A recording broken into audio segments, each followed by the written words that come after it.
Sorry. I'll put it down. I get donuts? We giving away donuts? We're making them happy. Yep. I'd like to call the Committee of the With Whole donuts. meeting to order for Tuesday, December 10th. First item on the agenda is roll call. Miller, Here. Rosato, Here. Beck, Here. Knopp, Here. Chancet, Here. Salvati, Here.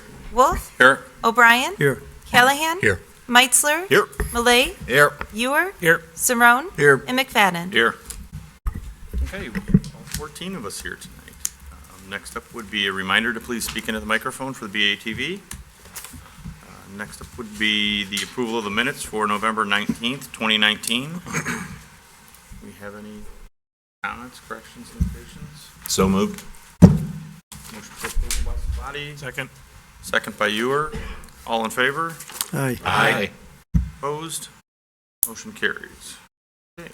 Next up would be items to be removed, added, or changed. The only thing that I know of is we're going to remove item B from the consent agenda on the trucks. There was an email back and forth between Alderman Ewer and Gary Holm, and we both agreed to remove it from the agenda for tonight. We'll get that back in front of us at another meeting, not on the consent agenda. Okay? Next up would be matters from the public for items not on the agenda. Anybody here for anything not on the agenda tonight? Excuse me, don't we already have another item on the consent agenda? You removed one, but we have two? Right. Consent agenda is after matters from the public. It's okay. I'll be okay. I jumped ahead. You're getting ahead of yourself, Joe. It's okay. It's okay. And he's anxious. Okay. Nothing from the public, then we will you move like a on to the donut? consent agenda. Would you like to read the consent agenda, Alderman? I was going to defer. I was going to let him read it since he's so eager to get there. Sure, ordinance 1983 annexing 1109 on North Washington Avenue. I would move that we approve the consent agenda as read. Second. All right. Motion by Chanzit, second by Knopp. All those in favor? Aye. Opposed? Okay, consent agenda passes. Next up will be the interviews of the candidates for the vacancy to fill the Ward 1 Alderman position. Your Honor? Yeah, let me would you take this. one. If I could ask the three candidates, who I believe all three are in the audience, maybe if you'd come up and take the three chairs right here. First, you have to walk to the table and we'll stop the music and then they can sit down. They can walk around the table, we'll stop the music and then they can sit down. You would. Sorry. I'm watching the old reruns of Bozo Circus. Okay. All right. Well, first of all, let me just make a few comments. Number one, I'm regretful that we have to do this process only from the reason that we are losing Alderman Salvati from the city council. He has been an outstanding alderman. He's brought a lot of thought-provoking discussion into this audience. And I think it really is a loss to Batavia that because of things that have changed in his life, he finds the necessity of moving on. But Scott, I just want to thank you personally for myself for all your efforts over the years to do the things that you have done. And we've discussed this, and I've chatted with the city attorney about it, and he suggested that we see if we can keep him on the city council to at least the next meeting, at which time he will officially resign, and then we will then have the candidate who we're going to decide on tonight. We can move right in, so there will be a kind of a flow. As I explained to you in the initial memo when this all came up, I talked again to Drendel a little bit about this. There's a little bit of an angst on this, only from the perspective that we are near the end of the year. And at the end of the year, the city gets, requested to submit the names of all the elected officials who are going to be serving in city government for the next year. And that's done by places like the Municipal League and the Chicago Metropolitan Agency for Planning. And the state of Illinois has this thing called the Blue Book, in which they list all the elected officials' names in it and whatever. And if you don't have a full slate of city officials around the first couple of weeks in January and you send it off, you get vacancies showing up in all these printed matters, and that becomes a little bit disparaging because you suddenly have people reading it all over the state or whatever as to gee, they don't have a full city council there. Well, in most places you do, but if you can keep the whole list whole right after the first of the year, this is kind of a critical moment. So I pressed you, and I appreciate your cooperation that we try to get this done relatively quick. So interestingly, we put the notice out last week at the council meeting that Scott was going to resign next Monday night. And we had 3 very fine citizens step forward, and again, checking with Kevin Drendel, he says is that they have normal requirements that all of you have when you run for office, that you're over the legal age. And in this case, they all have to be residents of the first ward of the city of Batavia, because the alderman, we can't appoint somebody that lives over on North Avenue to the first ward because they're not a legal resident, and we do have this boundary system that is here. One of the things we are going to be faced with next year after we go through the 2020 census is that the county clerk will come into Batavia and say, well, here's your new number, and your new number of residents per ward has to be adjusted to whatever that number is, and so therefore you may have to move some ward boundaries a little bit, a block here or a block there, and we've gone through that. And in my time here, I never remember when we've pushed an alderman out of office because we took his ward, we took his block and put it in somebody else's. There was one time when there was an election, and it was in the 5th ward and the 2nd ward, and the 2nd ward alderman wasn't going to run, so the 5th ward alderman was taken out of his ward because of adjustments of reapportionment. But then he ran for the 2nd ward seat, so he stayed, so we just moved the 2nd ward in, and he stayed there. And so those are all games that governments are allowed to play as you go about this whole thing. But anyway, tonight we have Jennifer Barron, Jason Stoops, and Christopher Sofa, and we are very pleased to have them here. I guess what I'm going to suggest is that I put it down. We got a ballot that we're going to hand out to you when we get through with the interview. We'll go into a brief executive session, and everybody will get to vote for their favorite candidate. That's how you are selected. There are different ways you can do this. I could take the whole thing into my lap and say, okay, this is who I like, and this is who we're going to do this. I've never done that, and quite frankly, I've had a lot of other cities call me and say, how are you doing this again? And when I explain that we give it to the city council, and they collectively make the decision as to who's going to be the candidate, people say, well, that makes a lot of sense, because number one, you're hopefully opening it up to various viewpoints of people, but more importantly, the person that gets appointed is going to be the choice of their peers sitting around this table, or the majority of the peers sitting around this table. So that, I think, makes it an easier transition for the new person coming in, that you're the one that they thought was most qualified to be in the office. So I think it gives a sense of, of due consideration. It just wasn't the mayor sitting here deciding who he wants. It is going to the council, and under the constraints that we have to operate under state law, it's the most democratic process that we've come up with. And I'm proud to say that several other cities have asked for it, and there's been newspaper articles written about it, and other people are now doing the same way when they have a vacancy. So Batavia kind of set a standard here. So I put your names on the ballot by who contacted me first, second, and third. So Jennifer, you get to go first, and what we'd like to do is ask you to just take 3 to 5 minutes and tell us a little bit about yourself and any views you have, and then we'll go to Jason, and then we'll go to Chris, and then when we 3 of you get done talking, we'll open it up to the council for any questions that you might have on, the council might have on your viewpoints or whatever it is you'd like to say. So we'll turn it to Jennifer. Okay, well, thank you. Thank you, everybody, for having me this evening. I appreciate it. My name is Jennifer Barron, and I've lived in Batavia for a long time. I moved here in 2004. I've raised my daughter, not only on the west side, but also on the east side. I've been a homeowner and also a renter in Batavia. What kept me here in Batavia after my daughter was born is I loved Batavia. I loved the charm that it had to bring. I knew that there were a lot of opportunities, so I fought hard to become a homeowner in Batavia. And, this is where we're at. I love the local shops. I love, everything that has to go with the community. I'm very active within the community. I have volunteered with many different organizations, including the Batavia Park District, Batavia Main Street. Up and coming is the Access Toy Drive. I love that program, how we give back to different members in the community. Where community comes together. What I've seen with Batavia that I feel sets us apart from the other communities is that different parts of the community come together to work together to make it the best community. When we were talking about the Batavia shops, it wasn't just one organization, one department. It was a collaboration of different departments, and that I feel that is what makes Batavia unique from the other communities. And it's just, I enjoy being a part of that. And that is one reason why I volunteer in so many different organizations in the community.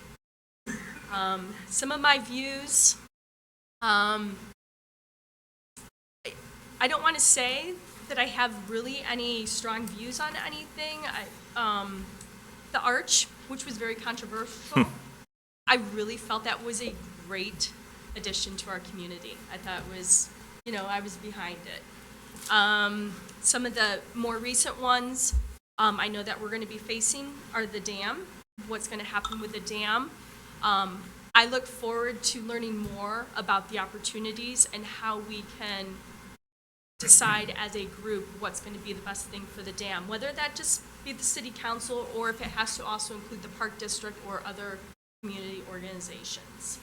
As I mentioned, the Batavia shops that you all voted on last week at bringing in, I think that will be a great addition to the community, the pop shops. That will bring more foot traffic downtown. That's what we need. We need to make this a walking, healthy community and have the shops and the stores and the amenities to bring people to. Thank you. Jason? Hello, I'm Jason Stoops. I live at 323 Meadow Rue Lane in Batavia. I've been a Batavia resident for about almost 15 years now. We actually moved from Ward 6 to Ward 1. So when we chose to move homes, our number one thing was to stay in this community. Originally, when we moved here, we came for the schools, and we fell in love with it. That's what's kept us here for a long time. I have been through many volunteer elected positions and appointed positions at different affiliations in town here. I've helped out Park District. I was elected to the school board. I still sit on a resource committee with the school board as a community voice for it. And as you probably all are aware, I ran for mayor in this election as well. Not because I wanted to drive change, wanted to build. I feel that we have a strong desire to go towards that, and we've been doing so thus far. And I hope that I'll be able to get the opportunity to join the city council and help us in those future endeavors. Thank you. Chris? Thank you. Good evening, everybody. Chris Solfa. I live over in Woodland Hills. I've been living there since 2005. My family moved here to Batavia back in 1976, and so I graduated from the high school back in 1990. Dates me a little bit. The high school was much smaller back then. But after that, I went on to Naperville for college and then DePaul for law school. And then after graduating from law school, I got to live down by Wrigley Field, which, if you're a Cubs fan, was spectacular. I am a Cubs fan. It was a good time, but then when I met my wife, we decided that the best place to raise a family would be to come back to Batavia. So we then moved back to Batavia back in 2001 and actually moved into our house the day before 9/11. We were originally living over on Washington Street, but then in 2005, we moved into Ward 1. We've been there ever since. I have 3 daughters. The oldest is in high school, and then I have one in middle school, and I have one at JB. For 1 more year, she's at JB. I am a lawyer, and I've been practicing as a lawyer for since 1997, so for 22 years now. As many of you probably know, I also ran for school board recently in the April election. So many of you probably heard all my views and everything else when we had the interview session down here where everybody was interviewed for the various school board positions, the park district board, and for city council at the time. I really do like, in terms of the strategic plan, the focus on fiscal responsibility. That was one of my things that I was focused on in terms of this, being on the school board, and it's something that I think is a good focus for the community as well. Now, in that regard, I believe that we do need to still focus on growth. However, I don't think that we should try to be like Geneva or St. Charles. Everybody always wants to compare us to those two towns, and I think that we're an original town, and we're our own town. We don't need to be Geneva, we don't need to be St. Charles, we need to be Batavia. And in order to do that, and looking at the strategic plan, there are certain things that need to be accomplished. Now, we do have the Randall Road corridor, which I think we need to utilize as best as possible and try to fill as best as possible to generate as much sales tax revenue, which will then in turn not only help us with the city finances, but if we're generating sales tax revenue out there, that means we're also generating people who are consuming electricity other than the residents, which will then hopefully have them purchase more electricity, which will hopefully maybe lower the cost for the residents a little bit in terms of our commitment to buying electricity in the town, because I know that we still have a commitment where we are actually supposed to have a surplus that we can sell. If we can sell the surplus, if we have enough bigger companies consuming electricity, that would be great. And as it relates to the businesses in the downtown, I know my brother-in-law got a business going at Riverside Pub, which has become a great success. I like how we have new businesses coming in that are successful, but we've unfortunately just lost 2 businesses within the last week.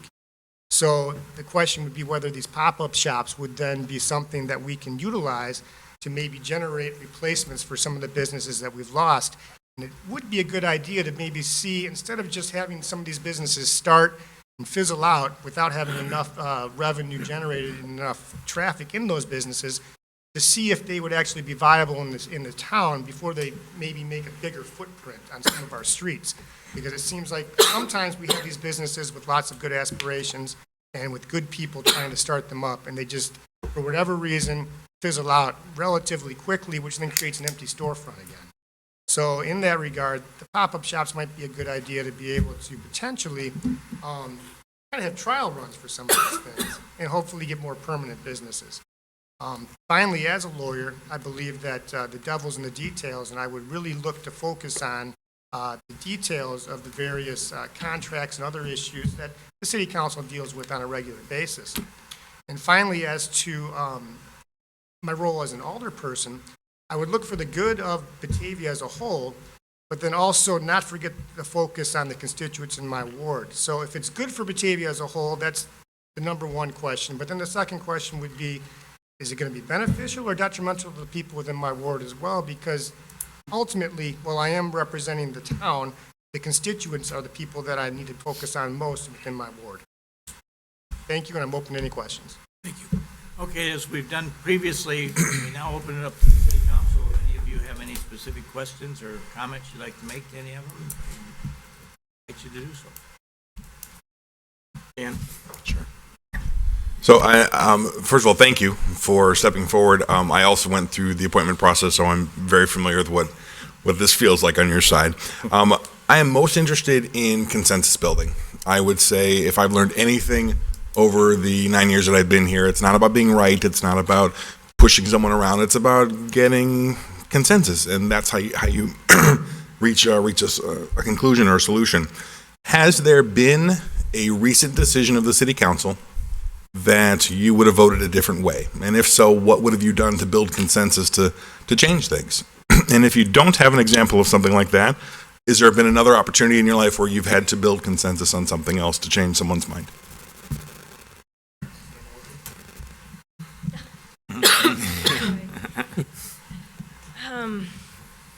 Any of the recent? I have to say that any of the recent decisions made by the city council at this point, I've been satisfied with the results. I know that the discussions have taken place and you all, have made those decisions together. So to go on any decision that I've had to build consensus previously, I'll use a work experience, and this also shows a little bit of my entrepreneurial aspect. I was working in a business building where we weren't making the revenue. And one thing that we had to do is, what it was is people were going on the outside for their catering services. And we were like, why are they not using our catering services? So I got together with my team and I was like, hey, we either need to let somebody go or we need to find out how we can increase our revenue. Part of that process included that as a team together, they didn't want to see somebody go. So as a team, they all decided to cut back their hours to make it so we reduced one person, but it was just in their overall hours. Everybody reduced their hours. Then we pulled together and we started looking at what were people bringing from the outside. So we were watching the catering coming in, and it was Panera and it was Corner Bakery. So then we developed a menu based around that, but we added our own touches. My chef was very smart, and he created things that were unique for us, but that were also the sandwiches and what people were bringing in. We then went out to the decision makers, which were the executive assistants, and we invited them to test this menu. We sat them down and we received feedback from them, and we made adjustments based on their feedback that they had. Once we had all that, we did our pricing and we rolled it out. From that, we did see the catering services coming back and we saw the revenue come back. My staff, we didn't increase their hours because it was definitely at a very tough time. But I feel that as a team working together, for them to decide that they would cut back their hours, and then as a team developing the catering menu, that helped us bring some revenue and some cost savings at the same time. So, being a realtor in the area, I am constantly in a state of trying to form consensus, whether it's my clients trying to purchase a property or my clients are the sellers of the property and negotiating what gets left behind, what price point we're going to settle at, close dates, loan details, and earnest money to put down, and will they rekey the locks? It's everything from huge matters to small matters. And I've found in doing this for the past 4 years that a lot of times it's best to listen before I speak, because I obviously have my opinion, but it's not my home that I'm buying or selling, so I have to listen to what the folks really want out of the matter and try to draw the best possible solution from that in order to get a win-win-win type deal. In many of the times that I've come to these city council meetings, I've witnessed many of you coming to consensus on a variety of issues, from small issues to major ones like the Washington Street development.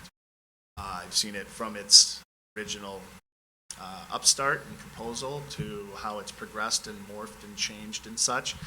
And it's funny because I get a lot of community members that come to me asking my opinion of it, real estate, and also being close by and being a citizen of Batavia. So I listen to everyone's thoughts and inputs and try to present the best message possible, whereas I feel it's a good thing for our community.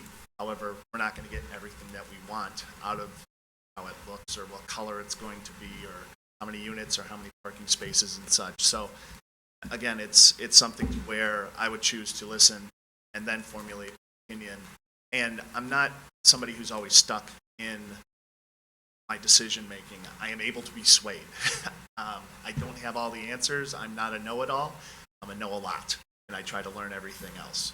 So that's probably one thing that I've witnessed in this city council of how they've really come together and been able to build consensus in that. It's something that I really want to be.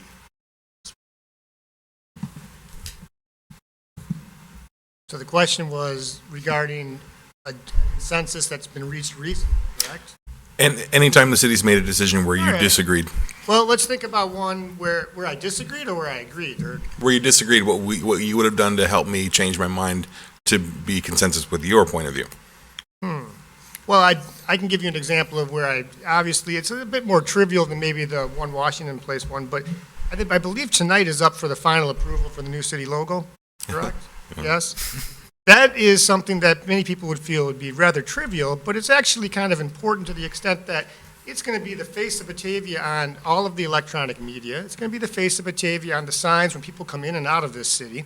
So that's something where I know it was somewhat contentious amongst people, and there was various viewpoints on how it should come down. And clearly a consensus was reached because now we're going to have a finalized logo, which I actually looked at and I think is a nice new update on the logo, because we've had the same one for for a really long time.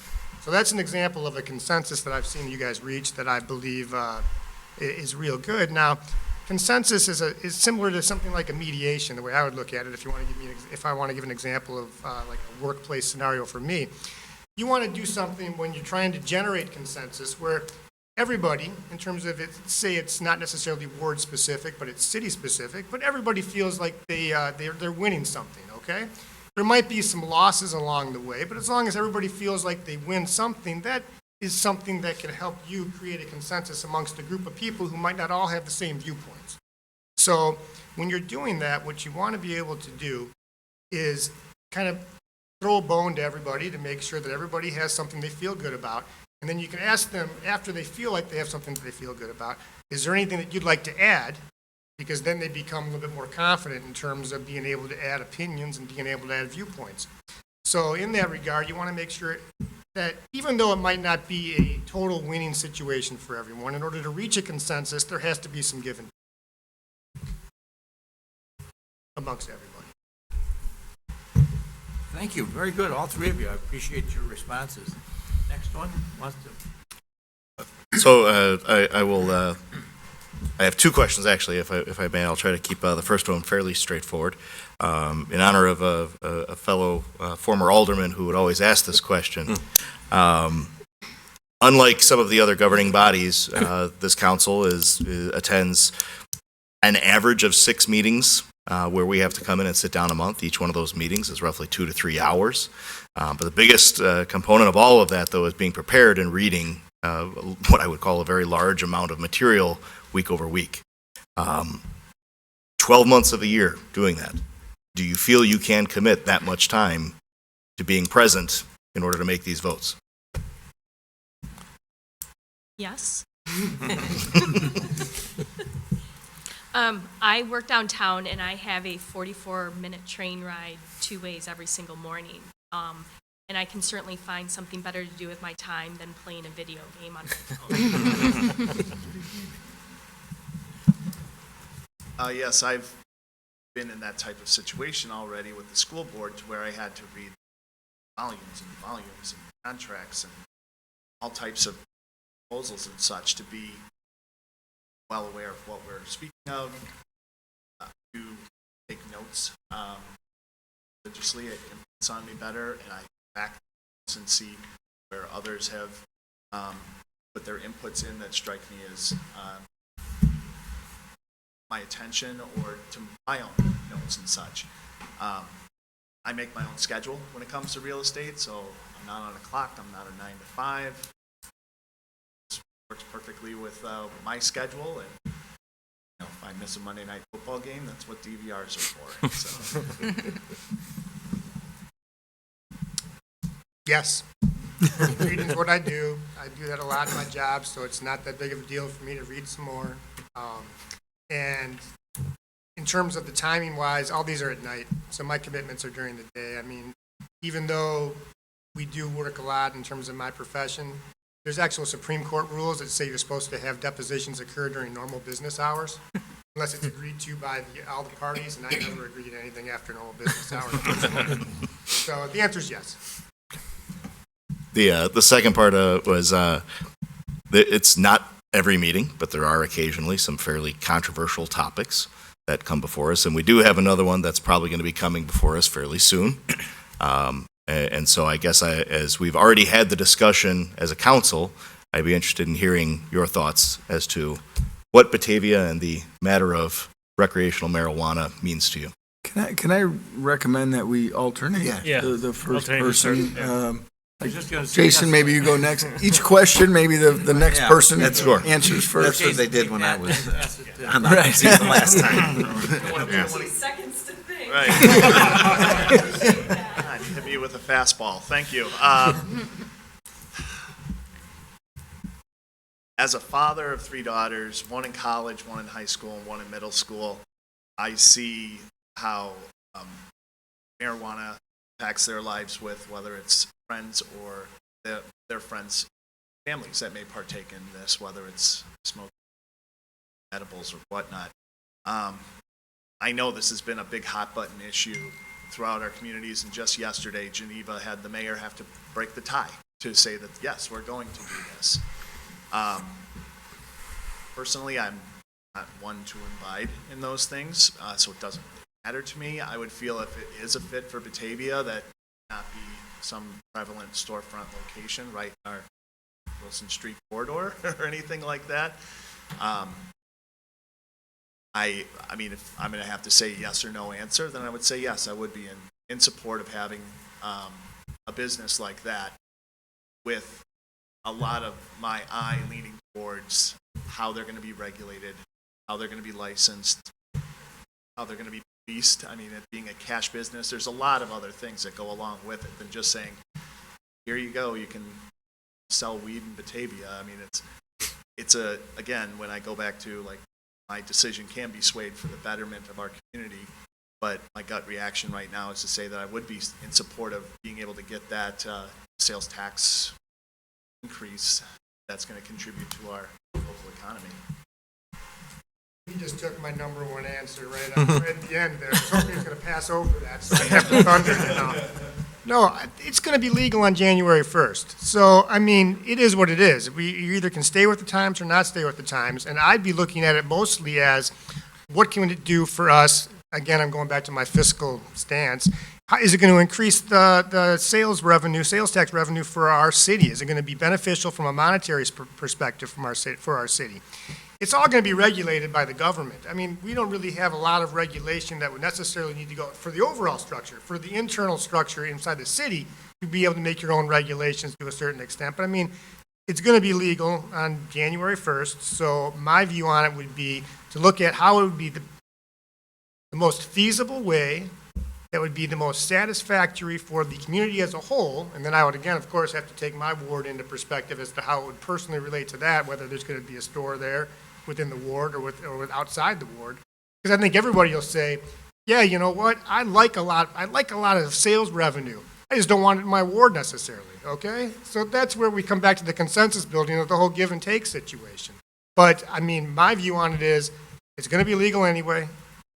We should figure out a way that it would be the most beneficial to the community and also a way to make sure that we make as much money as possible off of it if the other neighboring communities and even Geneva and St. Charles, who I already said we don't need to be like, are going to do that anyway themselves.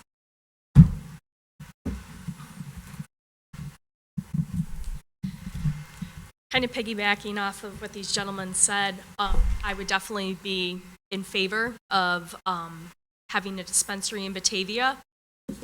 It is all about the revenue, the tax revenue to bring back to our community. With it becoming legal in January, and if we do, vote for a dispensary in Batavia, it doesn't mean that there's going to be a dispensary right away opening up.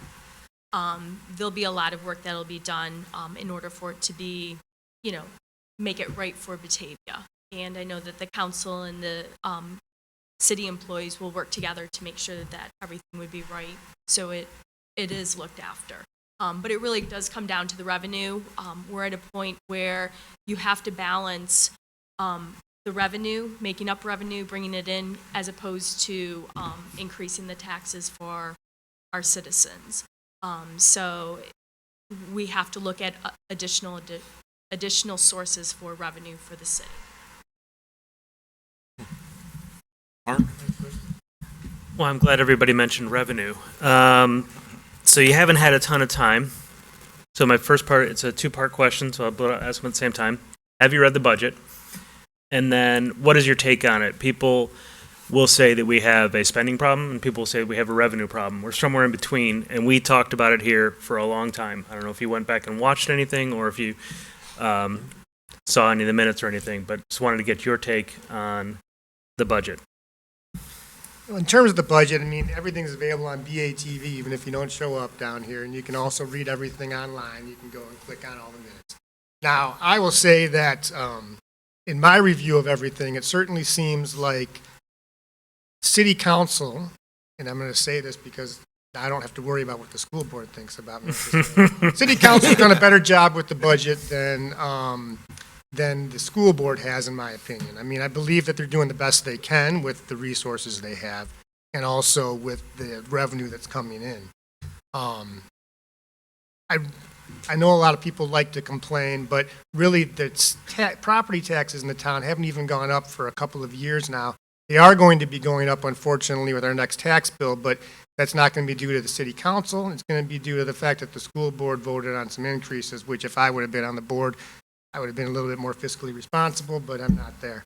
So I believe that the city's actually been doing quite a fine job in terms of trying to keep everything, bottom line, keeping everything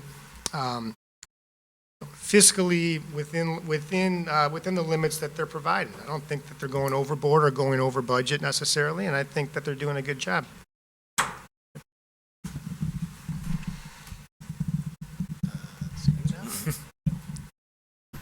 I have reviewed the budget, and for the services that we provide to the citizens, we do an excellent job.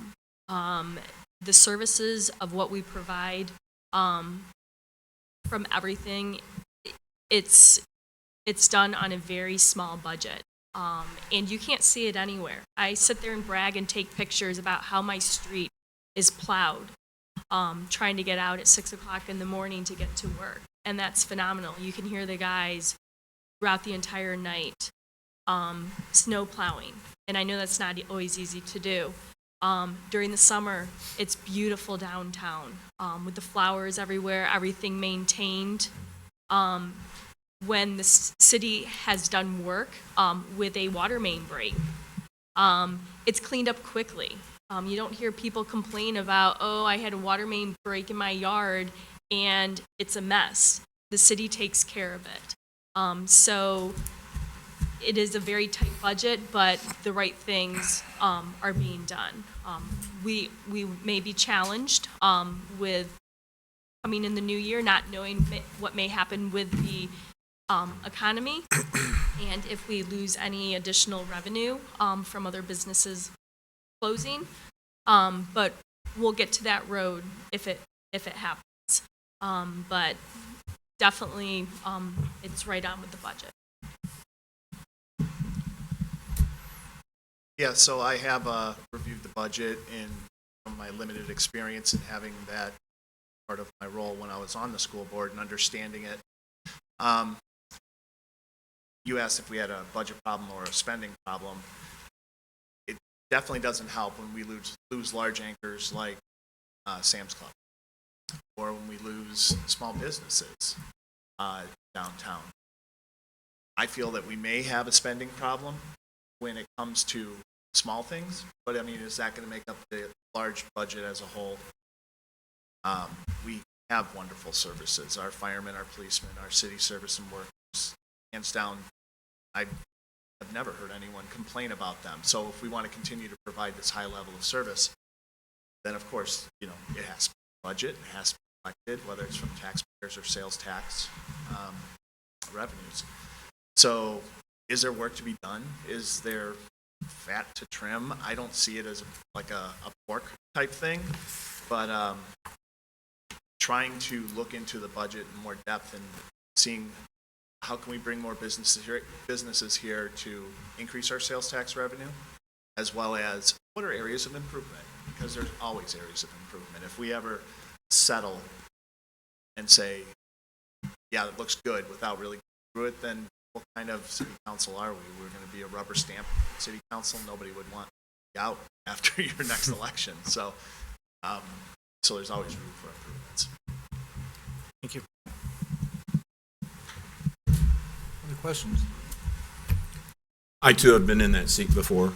So two of you, don't give up. You can actually make it up here eventually. It works. I want to dive a little deeper onto a question about the budget, and it ties in with what Dan said about consensus.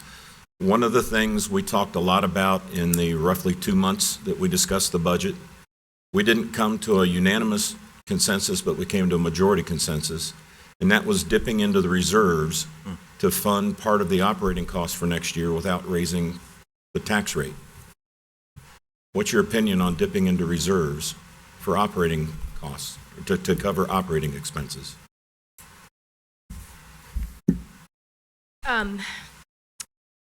As mentioned, losing Sam's Club was a big revenue generator for Batavia, and I really feel that, as we looked forward, we're still trying to recover a little bit from that because no anchor big store has been open. If anything, more stores have closed. So there, from time to time, even with our own household budgets, we do have to dip into our reserves. Any smart person has a savings where you're like, here's the savings that I have to have. And if you're being a smart person, you're adding more than what that savings is. And so then from time to time you have in your head, hey, this is as far low as I can go into dipping into my reserves. And so that's how I would look at it from the city standpoint, that there are reserves, but there's a certain point, a certain dollar amount that you can dip into and still be in a good position. And it's my understanding from the budget that, we do have to have a certain dollar amount of reserves on hand, and we actually have more than that. And so my feeling would be is if we had to dip into the reserves, that's fine, but let's not dip below what we're required to have on hand by law.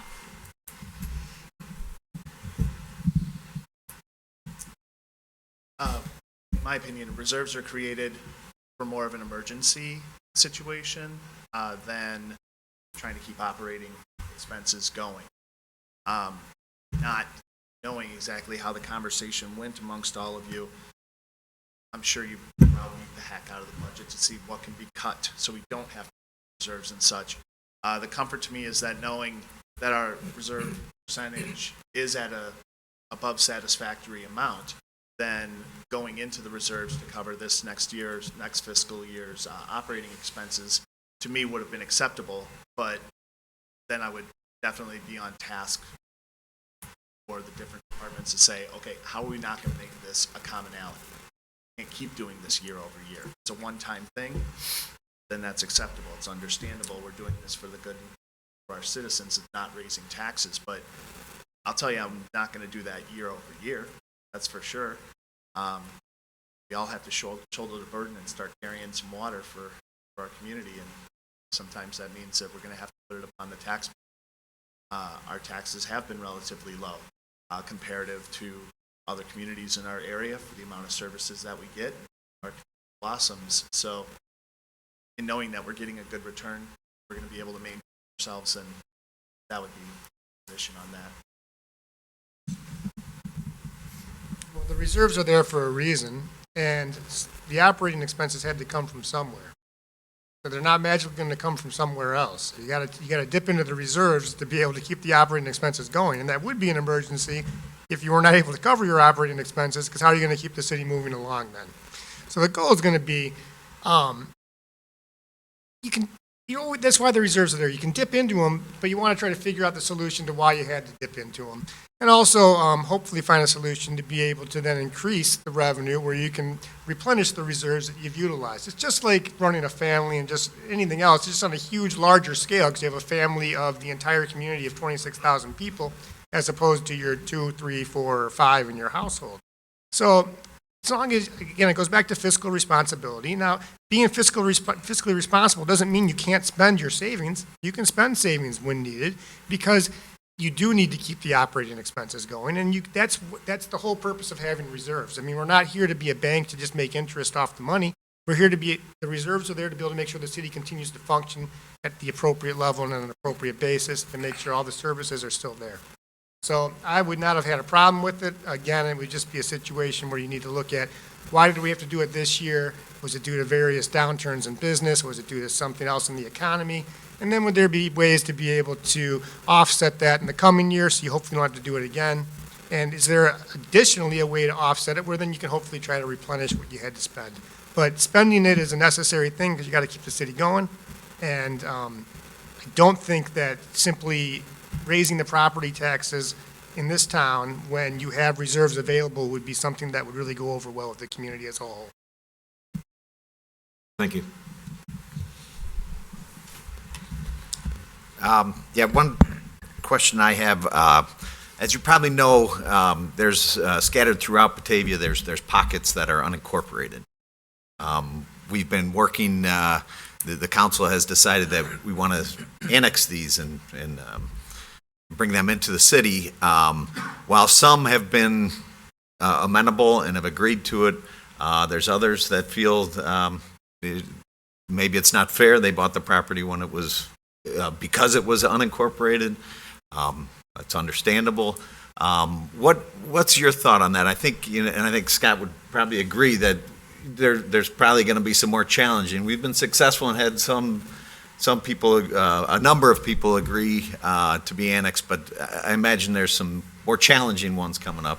What's your opinion on that, on annexing those pockets that are within the city that are unincorporated? Yeah, that was one thing that I've always been interested in, the postage stamp properties, or however you want to term them. I have some friends that own some of them, and in the past they've said they want to be incorporated into the city of Batavia so they can be able to take care of city services. If if their house catches on fire, they don't have to wait, for an out-of-district fire department to come, but being able to, really feel part of the community, I think, is one of the, bigger parts of that, especially more towards the center hub of our here as well. I'm very favorable in being able to annex those properties into our Batavia footprint, but I also would be understanding of some caution of going into that, hooking up to whether it's city water, city sewer, or both.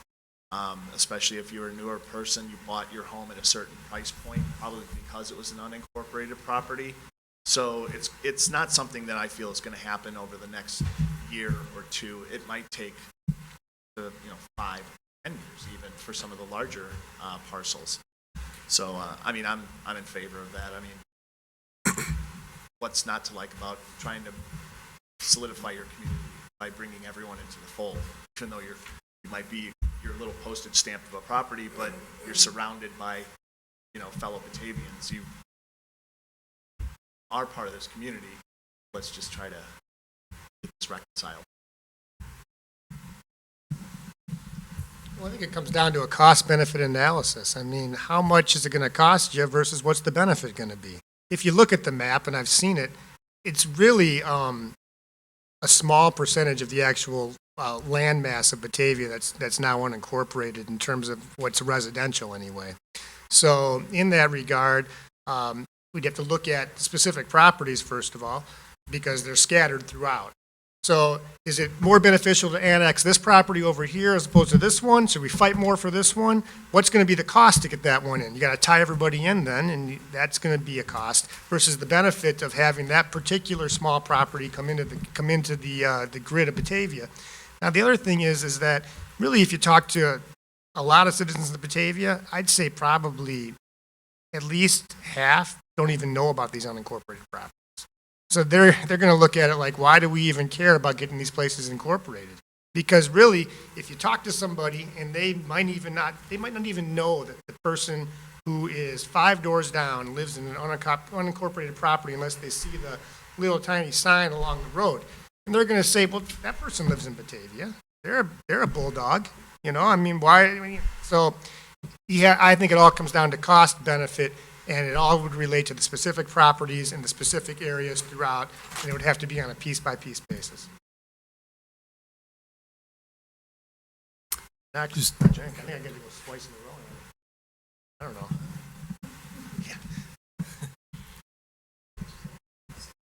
I could skip. I was just thinking of the next line. I know in Ward 1, we do have quite a few properties that are in unincorporated Batavia.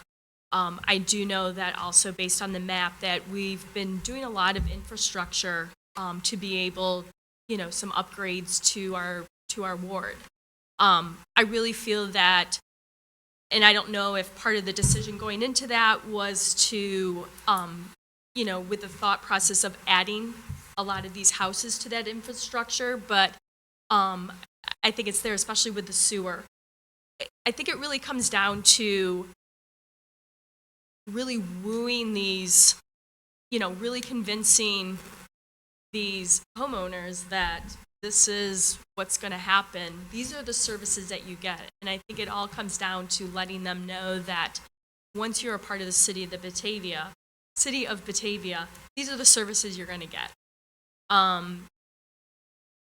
I think that it would be great for our community to add these to our city, not just from a revenue standpoint, but so they get the services.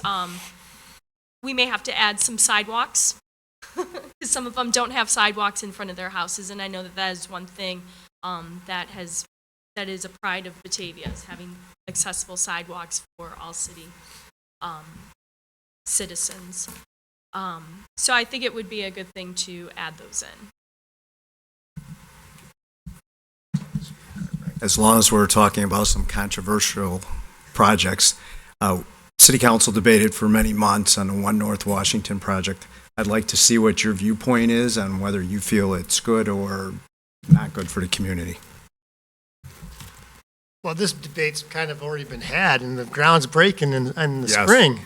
So I don't know if there's much of a debate left, as long as everything works out with the soil and the contractor comes through with what he's supposed to come through with, then I think that the debate's pretty much over.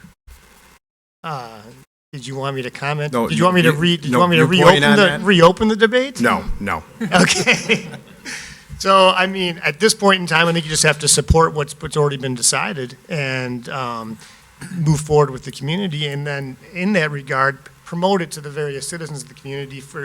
This is where you look at your ward, okay? How is it going to benefit Ward 1? How's it going to benefit the second ward? How's it going to benefit the ward that it's actually situated in, okay?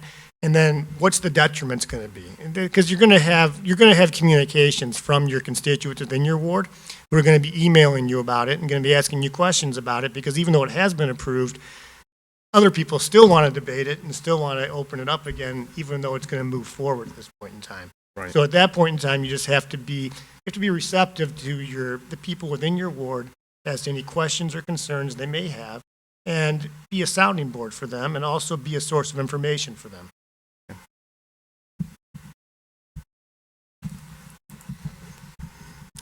I can honestly say that I'm not 100% in support of this, of One Washington, just with some of the concepts that came through and what was voted on. But as mentioned, it is what it is. It's something that we have to support and really embrace it within the community. If I could just, add my dream of what I would love to be able to see with that, and I don't know if it's still possible. First level definitely would be some shops, and then have a next layer where we get our hotel. See if there's some way where we have the second floor where it is a hotel, and then have your housing above that. There you're having a mixed use of a building, bringing in different kind of revenue. And, as mentioned, one of the things that Batavia is needing is a hotel, with a lot of our businesses. I was actually down in Garfield Park, Indianapolis this weekend at the Aldi, and the guy told me that he was coming to Batavia this week. And I said, "You have a safe trip." I said, "Where are you staying?" And he wasn't sure. And I have a feeling it's at the hotel. But if we can get those Aldi bringing their store managers in throughout the country, we need something to almost bring that in. So why not, incorporate kind of a hotel into One Washington? It is going to be disruptive to the businesses around there, but I will be down there supporting all those businesses during that time and making the best for that disruption. It is going to bring a lot of foot traffic in as far as the trades that are going to be building One Washington, so we may see an uptick in some of our revenue with the workers eating at our establishments. So we definitely want to welcome them in, so we may see an uptick in some of that revenue.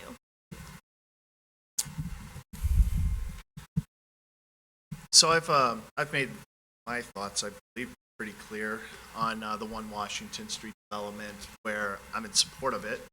I just don't like the aesthetics or look of it.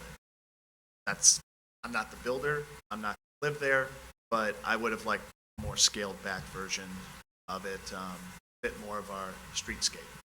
But I do feel that overall, we turned a parcel that was very low income producing for tax basis, and we're turning it into a high property value with property taxes that are going to be coming into it in the future and being sustainable as well. I also do feel that with this type of development is going to be snowballing more businesses that might be drawn to the downtown Batavia area. We've already seen it with restaurants like Bocaditos and Oak and Swine. They're going to have their doors wide open for all those folks that are going to reside there and build the place too. And I also do feel that we're going to be seen as more developer friendly, that down the road there might be future opportunities for us to have other developments that maybe are going to be better suited to what we really envision Batavia being.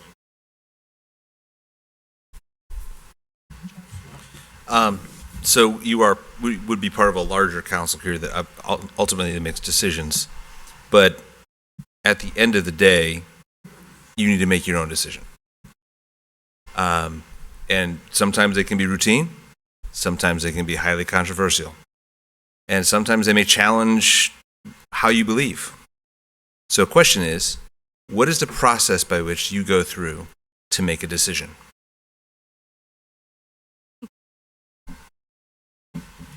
I have to make many decisions on a daily basis in my position. And a lot of that is how am I going to tell a C-level executive that he needs to pay a certain dollar amount on his credit card because it's past due. And I don't automatically do I'm going to tell them this is exactly how it is. And I also do that with regular employees, not just C-level employees. But I think of who the person is and how it's best to deliver the message. So I tend to not make decisions quickly and blurt my answer out. But when I feel very strong and very satisfied with my decision, kind of, stepping up and putting my hat in for this position, I know that I've made the right choice, that I'm satisfied with that. And I don't want to say that I'm like headstrong and I get stuck there. But I know that when I've made the right decision, it feels right in my gut, that I'm satisfied with that. And I won't hold it against anybody. Kind of like the C-level executives. When I have to tell them they have to pay their credit card, I don't hold it against them the next time around. And I let them know, like, let's make sure that what can we do so we don't get in this position again? So I try to treat people like humans.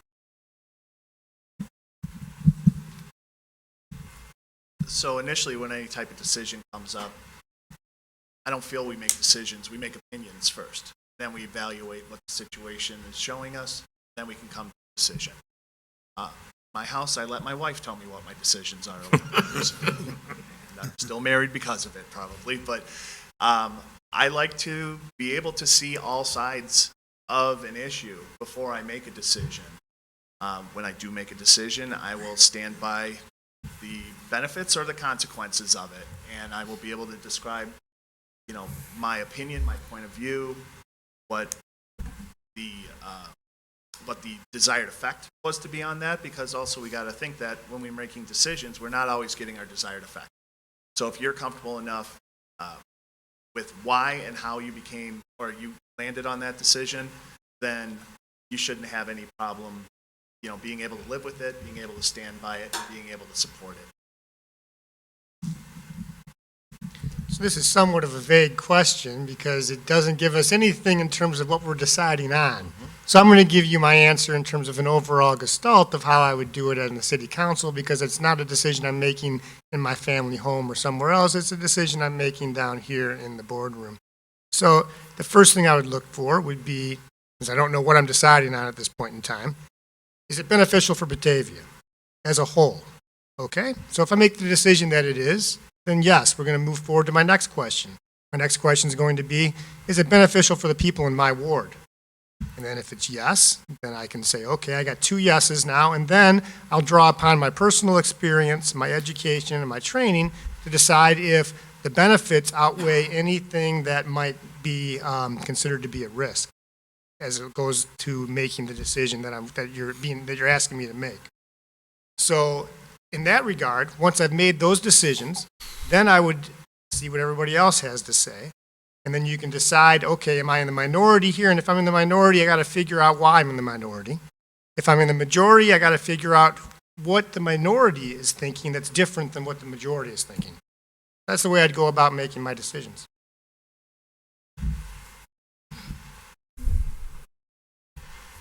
Alderman O'Brien. We've built 3 streetscapes, and we spend tax dollars to do that. And it's on the hope that we're going to grow the city, bring people into our downtown, and generate sales tax revenues over time. What are your thoughts on spending that tax dollar? I know from having family and friends come visit us that when I show off downtown Batavia, that they all comment on how beautiful our streetscapes are and how warm and inviting our environment is down here. And it's not just, shop, shop, shop, spend, spend, spend. It's also like a visual tour of our city as well. Not to mention having the river running through it as well, which is a great pipeline for our entire community. And that's why we have to continue to care for it. When it comes to our improvements, yeah, you can go over the top with anything that you want to spend your money on. That's where you have to find your fiscal responsibility to what we want to have that's most desirous for folks to see. I always do photos every year of the lamp posts in Batavia, Geneva, and St. Charles when you have the big blooms in the basket sitting there just looking gorgeous. And I put it out on Facebook and, which one do you like better? And I mean, it's Batavia hands down every time. Maybe one of my Genevaite friends will be like, ours are fun too. And it's just not so. But to be able to have a streetscape like we have downtown here, there's longevity to it, there's seasonality to it, there's beauty to it. Sometimes you got to think, is it going to be driving tax dollars into our shops? Sometimes it's just nice to look at pretty stuff, and I feel there's a value in that as well. I have no problem with streetscapes per se. However, again, I'll go back to my point that we're Batavia, we're not Geneva or St. Charles. So in terms of the streetscapes, I'm fine with it as long as it doesn't go to the detriment of the infrastructure of the remainder of the city, which is where everybody lives. The streetscapes are going to be a small portion of this overall town. It's going to be the portion that people will see when they drive through and cross the bridge and sit in traffic. However, it's the other parts, the neighborhoods, that we need to keep in mind and make sure that the infrastructure in those neighborhoods is maintained so that the people who are living in those neighborhoods on a day-to-day basis don't feel like they're being shorted and feel like all their money is going to make pretty flowers downtown. Again, I have no problem with doing that. Mayor Daley did a great job in downtown Chicago. He went to France, he came back, and all of a sudden there was wrought iron and tulips everywhere, okay? So I do agree that the improvements that have been done in terms of the streetscapes do look very nice. However, we need to keep in mind that if we're going to move forward with that, it's not to the detriment of the actual infrastructure for the residential portions of our city. Thank you. Alderman Callahan? I think we have one more. One more. I'll try and keep this short. I think that the investment that we made into the streetscape downtown was a great investment to attract people to downtown. At this time, I really feel that maybe now it's time to take it to the next step and, looking at our overall plan, for the community. And one of the plans I keep hearing over and over again is make it walkable, make it bicycle friendly. So if I can make a recommendation, I don't see a divvy bike anywhere in this community. How about we be ahead of the rest of the cities? We have a great location that would definitely bring people downtown. We have so many corridors that could take people south to Aurora and then north to Geneva and St. Charles, and that would drive people here to the city, keep that revenue in here. Again, this idea came to me this weekend when I was in Garfield Park in Indianapolis. Very, very small community, and when I saw those divvy bikes, I'm like, that's what Batavia needs. So build upon what we've already invested in, and let's bring those bikes and those opportunities that will help drive people to our beautiful community.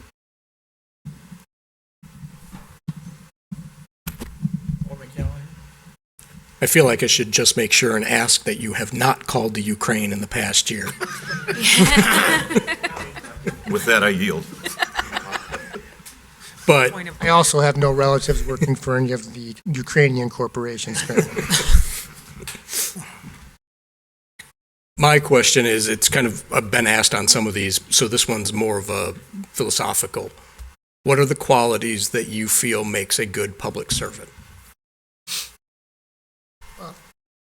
A public servant it's in the word. It's for service. So you need to want to serve your community, which I believe that is something that that all of us sitting here strive to do, which is why we're here today.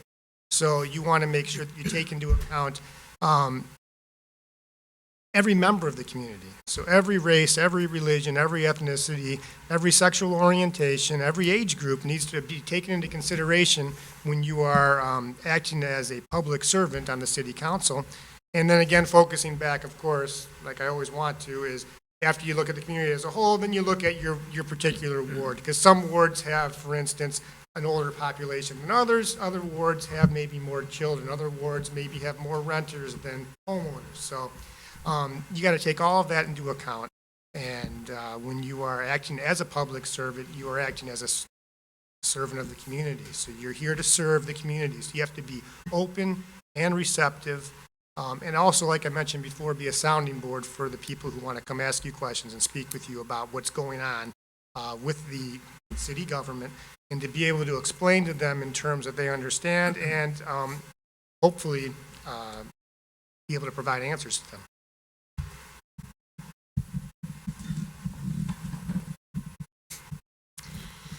I feel that being a servant to the community, you have to be a good listener.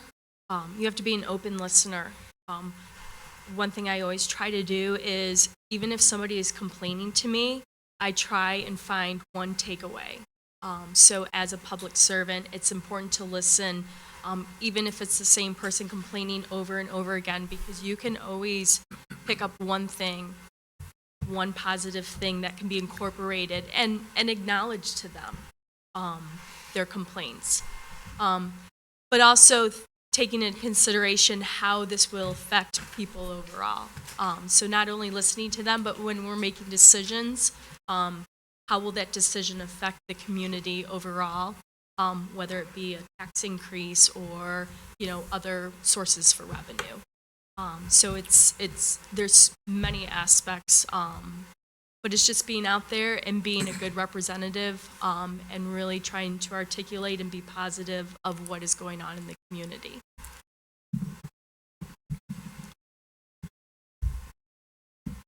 I draw my experience from when I was on the school board, and how there was plenty of public engagement when it came to that as being a public servant. A lot of folks prefer to deal in email, text, Facebook posts. I prefer face-to-face because I'm actually having a conversation and not sending out my thought and then waiting for a reply, and maybe that reply is from how they misread tone of my post or something. So I feel that being a public servant is somebody who listens more than they speak when it comes to community engagement. I think a lot of times, and you probably all felt this, that sometimes your neighbors may be like, hey, can you you know, why is this that way, or why is that this way? And you go back and try to find the right information, present them an honest answer, and if they have further questions, then you engage them in that discussion as well. It's funny, because just before I left here, my 6th grade daughter said, well, what is an alderman anyways? And I'm like, it's like like kind of a mini mayor for our community, for our ward, where if folks have issues or problems, they can come to us. We have 2 in our ward, and then we're able to either get them answers or solutions or both. She's like, oh, that's cool. You know, so I feel that has to be our perception in our entire community. Not just being visible online presence or out in the community, but also to being that resource. And that comes with reading, understanding, and discussing all the topics that are important to us here as a city council or to the community that brings it to us. Anyway, Alderman Beck?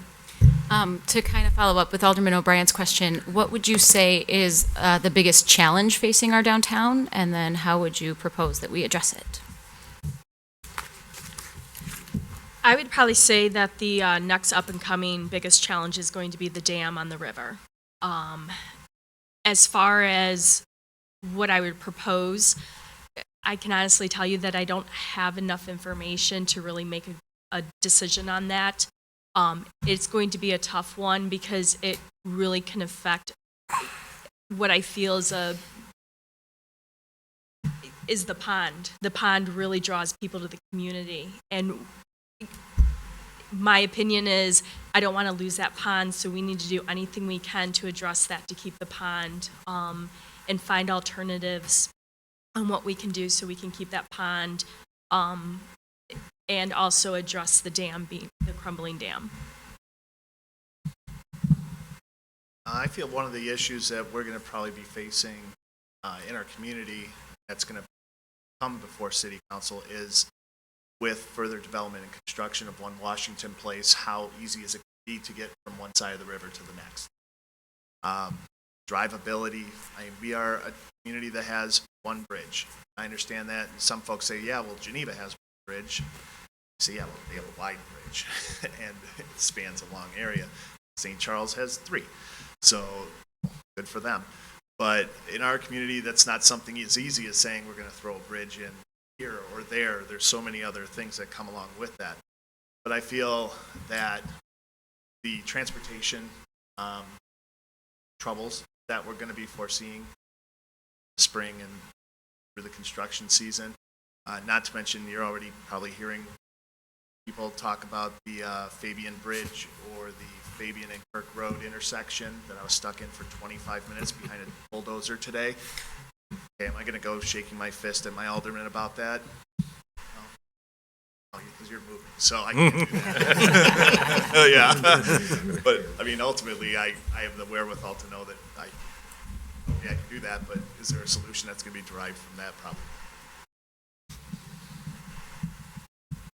Well, it's really been kind of the same thing that's been going on for decades. I mean, in the 90s, father was actually the CEO and also general counsel over at Mooseheart, and there was discussion about getting a second bridge. I mean, the second bridge is something that's been a topic since I was in high school. It's just something that's never really going to go away. It's been discussed ad nauseum, and the problem is, where is it going to go? What's the feasibility of building it? Who wants to be able to give up the area to be able to have it go there and have the increased traffic wherever that bridge is going to be? But until that is addressed, especially with the fact that we do want more people coming downtown, the more people that come downtown, the more congested it is. And I also understand that really the main times are when school gets in, school gets out.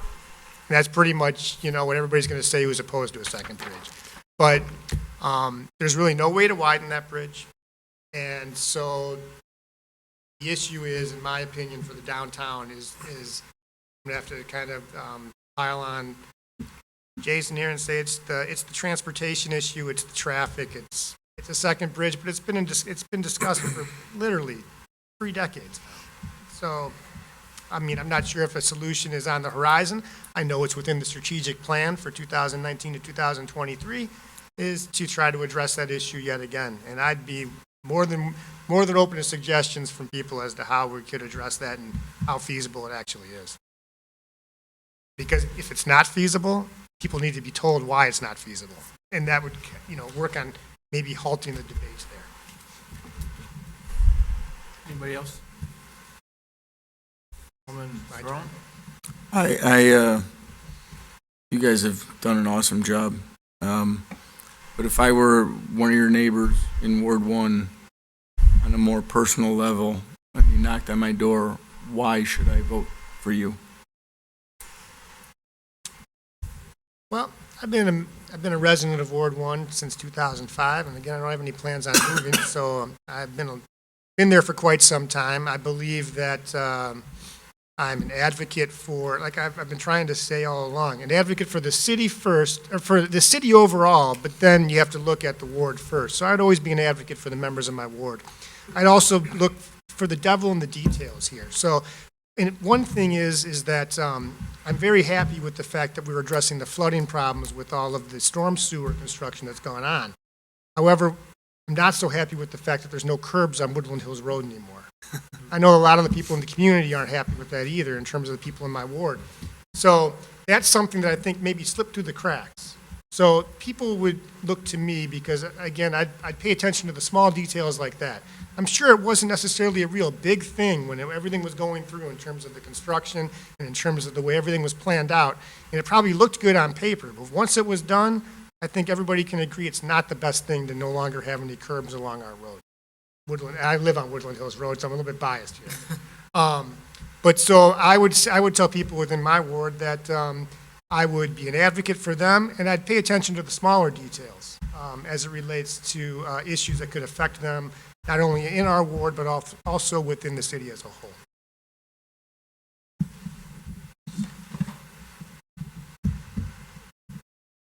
Well, for me, for my neighbor, I just knock on the wall because I have a duplex with my neighbor, so we send signals to one another. But I would talk to my neighbors, and many of my neighbors do already know how engaged I am with the community. They know that how much time that I spend downtown volunteering with different organizations, but they also know that I'm on top of what's going on within the community. When I was part of Batavia Mothers Club, the joke was on the page, hey Jennifer, what's going on in this part of town? What's going on in Randall Road? What's coming in? What are the issues? They came to me and somehow I knew. I was like, this is what's going on. And it was, I stayed engaged. I read the minutes. Didn't attend the city council meetings, but I did read the minutes. So I knew what was going on. I didn't bug my aldermen much because I felt confident in what they were doing. So my neighbors know that I'm engaged. They know that I know what's going on and that I would look out for their best interest. Because not only from the city standpoint, I look out for their best interests as a neighbor. I know what's going on. I have one neighbor that leaves his garage open. So I sent him a text like, hey, your garage is open. And so as a neighbor, that is how I look out for them.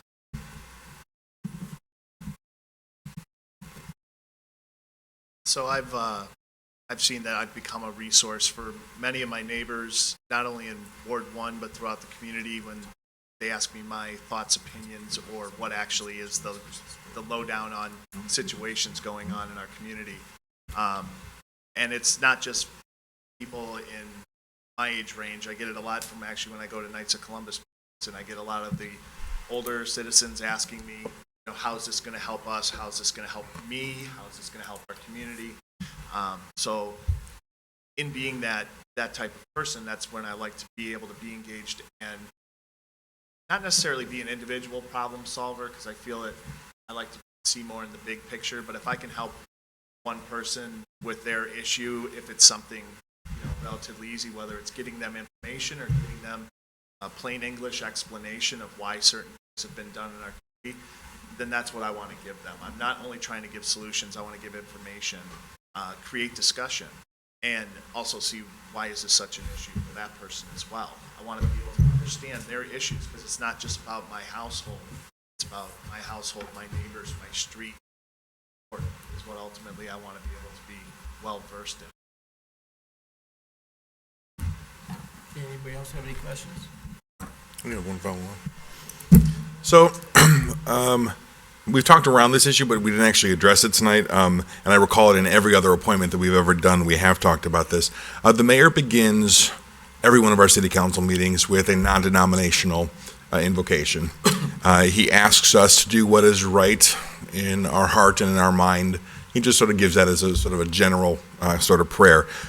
I've always come to take that as reconciling my point of view, because I'm the one that did all the reading, had all the material and all the information in front of me, versus representing my constituents. How do you reconcile representing your constituency versus having the information in front of you and feeling that your vote is at odds with your neighbors?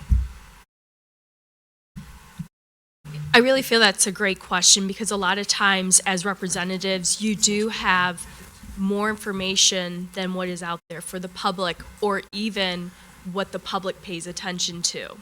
The biggest thing that I see, especially on Facebook, is where people so many times will criticize anything that is going on with any department, any agency, because they don't have all the information and they don't keep up to date with what's going on. They don't keep themselves informed. So as a representative, I will be that listening ear, and I will ask those questions. Do you have all the information? Have you read up on all the information? But what it comes down to is there may be more information that I have that I've read up on, and I have better knowledge. And also by hearing the opinions of other people within other wards, coming together as a consensus and making a decision together.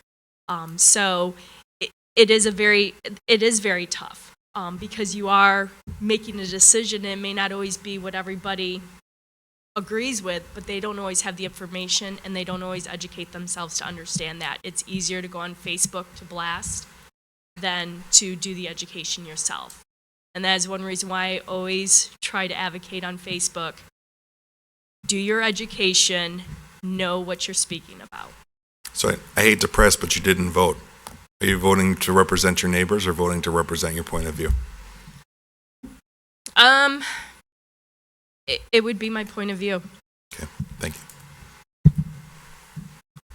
So I feel there's a duality to that question, because although this is going to be an appointed position and not an elected position, I'm not able to get the full consensus of my neighbors and community members of what their opinions are on everything.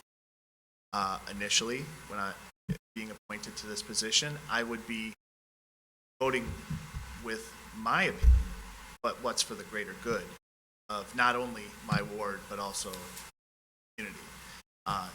You have to do the cost-benefit analysis for that. Ultimately, when you're elected to this position, that's when you really have to be more on, I feel, more of what's in the betterment of the community. Now, when I say if I'm going to take a vote, I may not agree with my own thoughts, because I'm thinking of myself or my household, or again, my street. But when I take into account what's the greater good, I have to look past that. I've done that many times before when I was on the school board. I may not always be on the winning side of every vote as well, so I'll be able to express my opinion of why I was on the dissenting side as well, and stand by that also. We have to remember, it's not going to be 14-0 every time. There's going to be split votes, and be able to understand both sides of it. I can explain that to my community, and I can also sleep well at night knowing that I made the best decision possible from my thought process, what I felt was good for me. So again, to clarify, are you representing your neighbors or are you voting yourself? I would hope that my opinion is going to be representing my neighbors and my. Well, I've kind of already answered this to a certain extent when we talked. You're the only one that touched on it briefly. Yeah, so in all reality, first of all, you got to discount all the Facebook warriors, because they're the worst. The worst. I can tell you, I don't do anything on social media that could generate anything other than if you are a Sox fan, because I'm posting about the Cubs, you know, I mean, that's about it, though. So, as it relates to if I'm going to vote for you said vote for myself or for Are my you neighbor? voting your point of view, or are you voting to represent your neighbors? Well, I think it all depends upon the decision you're making. Because I don't think there's a need to ever rubber stamp anything, okay? So this is something I tried to explain to people on the school board when I was running on that. It doesn't have to be 7-0 every single time. It's just got to be a simple majority of 4-3. You can vote against it, and you can still be supportive of the decision that's made. So it depends upon if you need to make, let's say that there's a decision that's going on, and it's something that is going to win 13-0, or it's 13-0, okay? And I have my vote left. So it's going to pass, right? So then you can make a decision. Do I need to make a statement about something? And then you go explain to your people in your ward, I'm making a statement about this, and this is why I voted this way. I didn't want to rubber stamp this because I found that there was this certain point out of A, B, C, and D. I disagreed with D on this one, okay? And the A, B, C, and D are going to pass in totality anyway. But because I disagree on D, I wanted to make a statement in terms of that particular position in that particular situation, and it's not going to affect the overall outcome here anyway. Now, it becomes different if you have a deciding vote, I believe, okay? So when it becomes a deciding vote, that's when you have to do the analysis of, as we've already discussed. One, is it beneficial to Batavia? Yes or no? Two, how does it affect the people in my ward? Is it beneficial or detrimental to them? Or sometimes it's just neutral. I mean, really, sometimes it doesn't have any specific direct effect. I mean, we can bring up that dispensary thing again. Is it dispensary in my ward when I'm voting for it? If it's not, then people are not really going to have as much of a, dog in the fight, so to speak. So, but at that point in time, that's when you do your cost-benefit analysis, and that's when you decide what's best for the community, number one, what's best for your ward, number two. Can you balance those to make your decision, especially if it's going to be the deciding vote? So I think it's different depending upon what the decision is and the way the votes are going in terms of the way you would necessarily vote on something. Are you going to make a principled stand if it's 13-0 and your vote's just not going to matter anyway, but then you can make a statement that people on BATV can then watch and understand what your position is and understand what that statement is that you're trying to make? I think that's where it comes to be a little bit different. You don't need to rubber stamp every single thing just because everybody else is voting yes. And I pressed everyone else to choose one, but I noticed in your order of questions, you put Batavia first, you put your ward second. So you put the interest of Batavia first. The interest of Batavia is always going to be considered first. Right. And that's when you make your decision. So if it's not in the interest of Batavia as a whole, you don't need to even move on to whether it's good for your ward or not. Thank you. Anybody else have any questions? Well, if not, let me do a little explanation as to the process here and for the benefit of the three candidates. Everybody that sits on this side of the room, starting with, before the city administrator, or starting with Alderman Salvati through Alderman Miller, they were all elected to office in April of 19, and they have a 4-year term. And so, unfortunately, Alderman Salvati is resigning. So the city attorney advises me now that his seat becomes I guess this is going to be a 16-month appointment, because under Illinois state law, you can only fill a term until the next regular city election, which will be in April of 2021. So if you get appointed tonight, or you get sworn in next week, but you get chosen tonight, the appointment would go till April of 2021, or the first meeting in May of that month. Then you would be elected to a 2-year term, and you would fill out the remainder of this term, and then you would be up for election again in 2 more years in 2023. Everybody on that side of the room has got 16 months, roughly about 16 months left, and then all those terms would come up, and they would all run for 4-year terms, because nobody has resigned and been in this. We've had this happen a number of times. There has been several people here that got appointed. I look around the room, there's a number of you that have gotten appointed and then had to quickly rerun again because of the way the state statute is. This has nothing to do with the city. This is all state statute that the city attorney advises us. This is the way it is. The rules we have to follow. So Yeah, we sure do. Right, I'm glad we do. But I just want to make the comment, sitting here listening to you, this is a win-win-win night for Batavia. Either, any one of the three of you who gets this appointment, we're a winner here tonight because we've got some serious people who have the best interests of the community at heart. And I think any decision we make, it's a winner, and it's a shame we can't appoint all three of you in some respects because you all have a lot to offer, and I would encourage you all to continue to keep your focus on the community, and, you know, there will be other opportunities to step forward and do other things as time marches on here. But again, this has been we've almost been at this almost an hour and a half here, having this conversation, and I think the council really felt a serious need to hear what you had to say and understand your positions, and I like to think that was accomplished here tonight, so. I guess, Alderman Wolf, I'll turn it back to you, and you're going to have a motion to go on executive session to make the decision. First, I'll thank the three of you for coming up tonight and going through fun procedure here. And then we'll move on to an executive session. Do I have a motion? So moved. For that? Second. Motion by O'Brien, second by Salvati. And we'll go in the back room here, so. All in favor? Yeah, we'll go back into the Alderman's room so we don't have to have anyone leave. All in favor? Aye.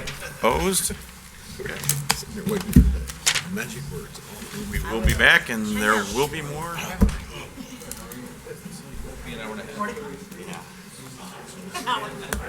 Everybody bring. There we go. Say that. Say that. Text me if you need anything.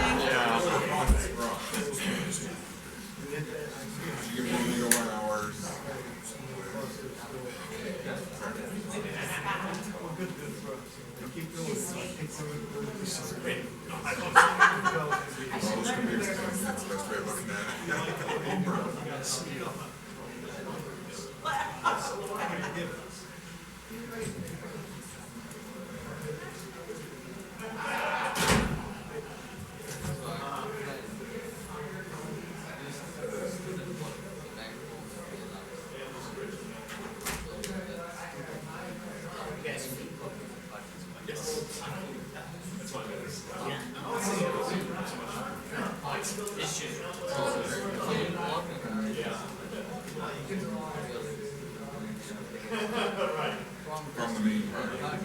But you're really representing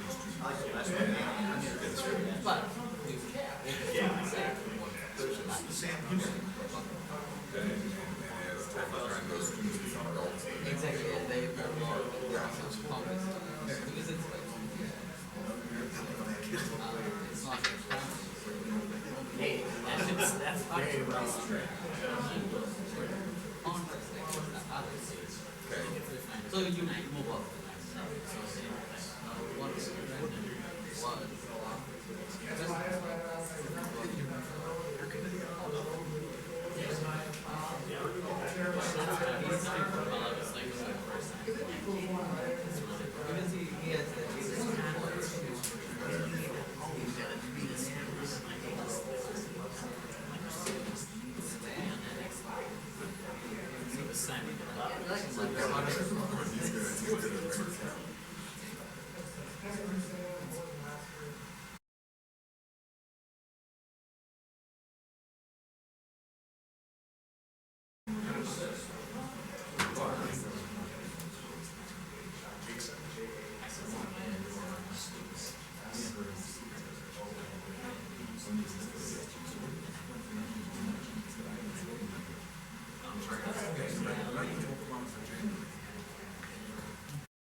This would be an off week, but January.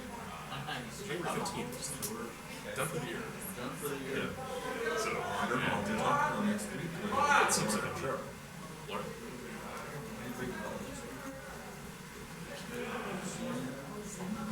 Secrets?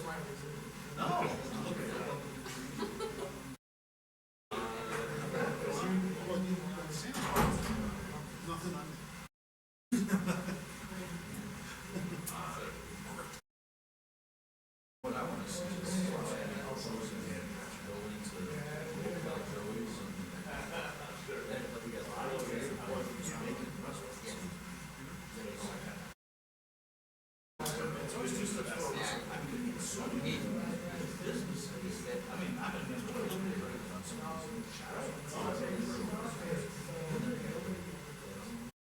said that we had two businesses.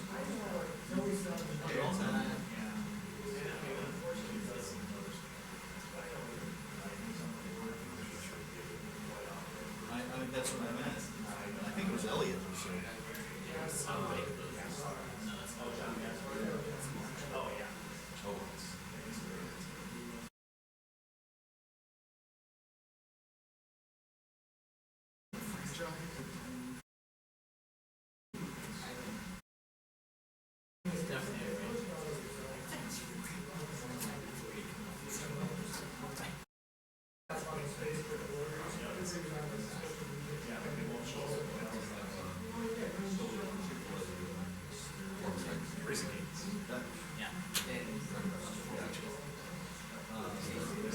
I guess,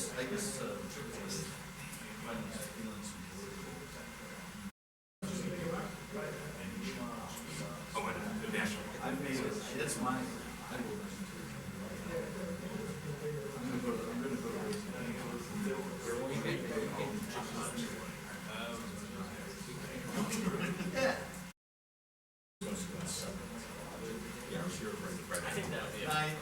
I'm not always consistent. I have one to have. That's what I was going to ask you next. I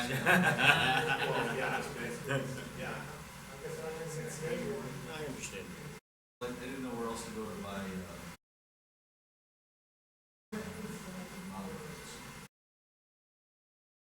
Outfits, there's just in St. Charles.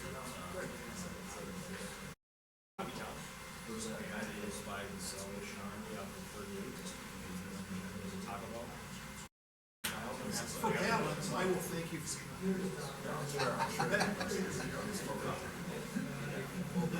Trying to sell it. I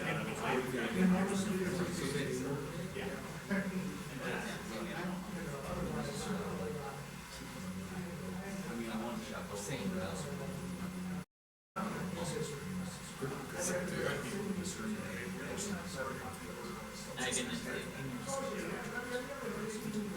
Right in our. But if you do shop at that store. Yeah, obviously you will. I went to buy one, get one free. I'm going to say no comments. Exactly. Yeah, that's why I spend more weekends.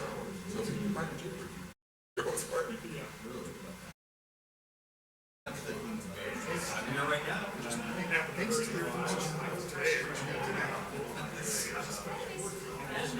I buy my lunches.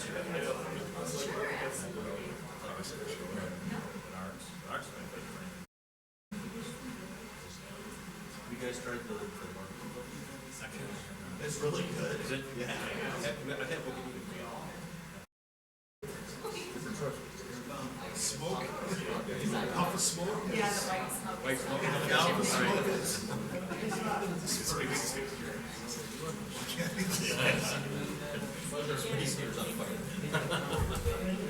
Yeah, these would be great. Oh, really? It's nice to get up and walk around. Oh, you go shake hands now too? Doesn't have to be. Doesn't have to. Does not have to be. My items will go by very quickly. So.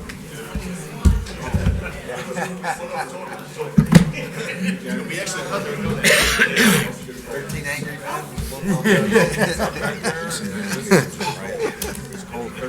How do you go with a short sleeve shirt? I know it was. So the last time we did this, they were two bad candidates. They're both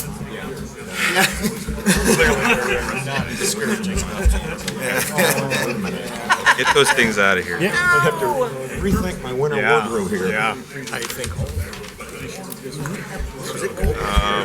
Yes, we should. Yeah. Oh, good. Really? Got a long meeting. Okay, long meeting. Take two. That's 50. Now for the real count. Move it along. Nothing to see here. Let's see here. We are now going to go back into regular session, so we'll do a roll call real quick. Go back in regular session. Miller, Here. Rosato, Here. Beck, Here. Knopf, Here. Chancet, Here. Salvati, Aye. Wolf, Here. O'Brien, Here. Callahan, Here. Meitzler, Here. Malay, Here. Ewer, Here. Saron, Here. and McFadden. Here. Okay, Your Honor, I'll recognize you. Okay, as we've done previously, we took the city council into the back room and we handed out a ballot that had all three names of the candidates on it. And we asked the aldermen to rate the candidates with between 3 votes for the one they liked the best, and 2 votes for their second choice, and 1 vote for their least choice.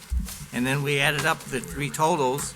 And when we did that, the decision was to appoint Jason Stoops as the new. No. No. What? You got your numbering system incorrect. Oh, I'm sir. sorry. Flip it. Flip it over. Yeah. Jennifer Aaron. Barron is the new alderman. Yes. Just like doing the Oscars. It happens. Steve Harvey, leave the building.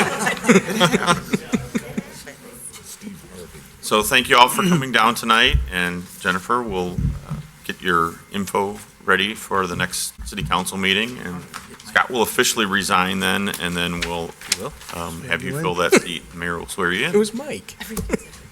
Okay? Thank you. And we will move on to item number 10, ordinance 1984, approving a conditional use permit for motor vehicle sales and leasing, new and used, internet-based establishment in the general industrial district at 1183 Pearson Drive, Ron Barnaba at Barnaba Autosport applicant.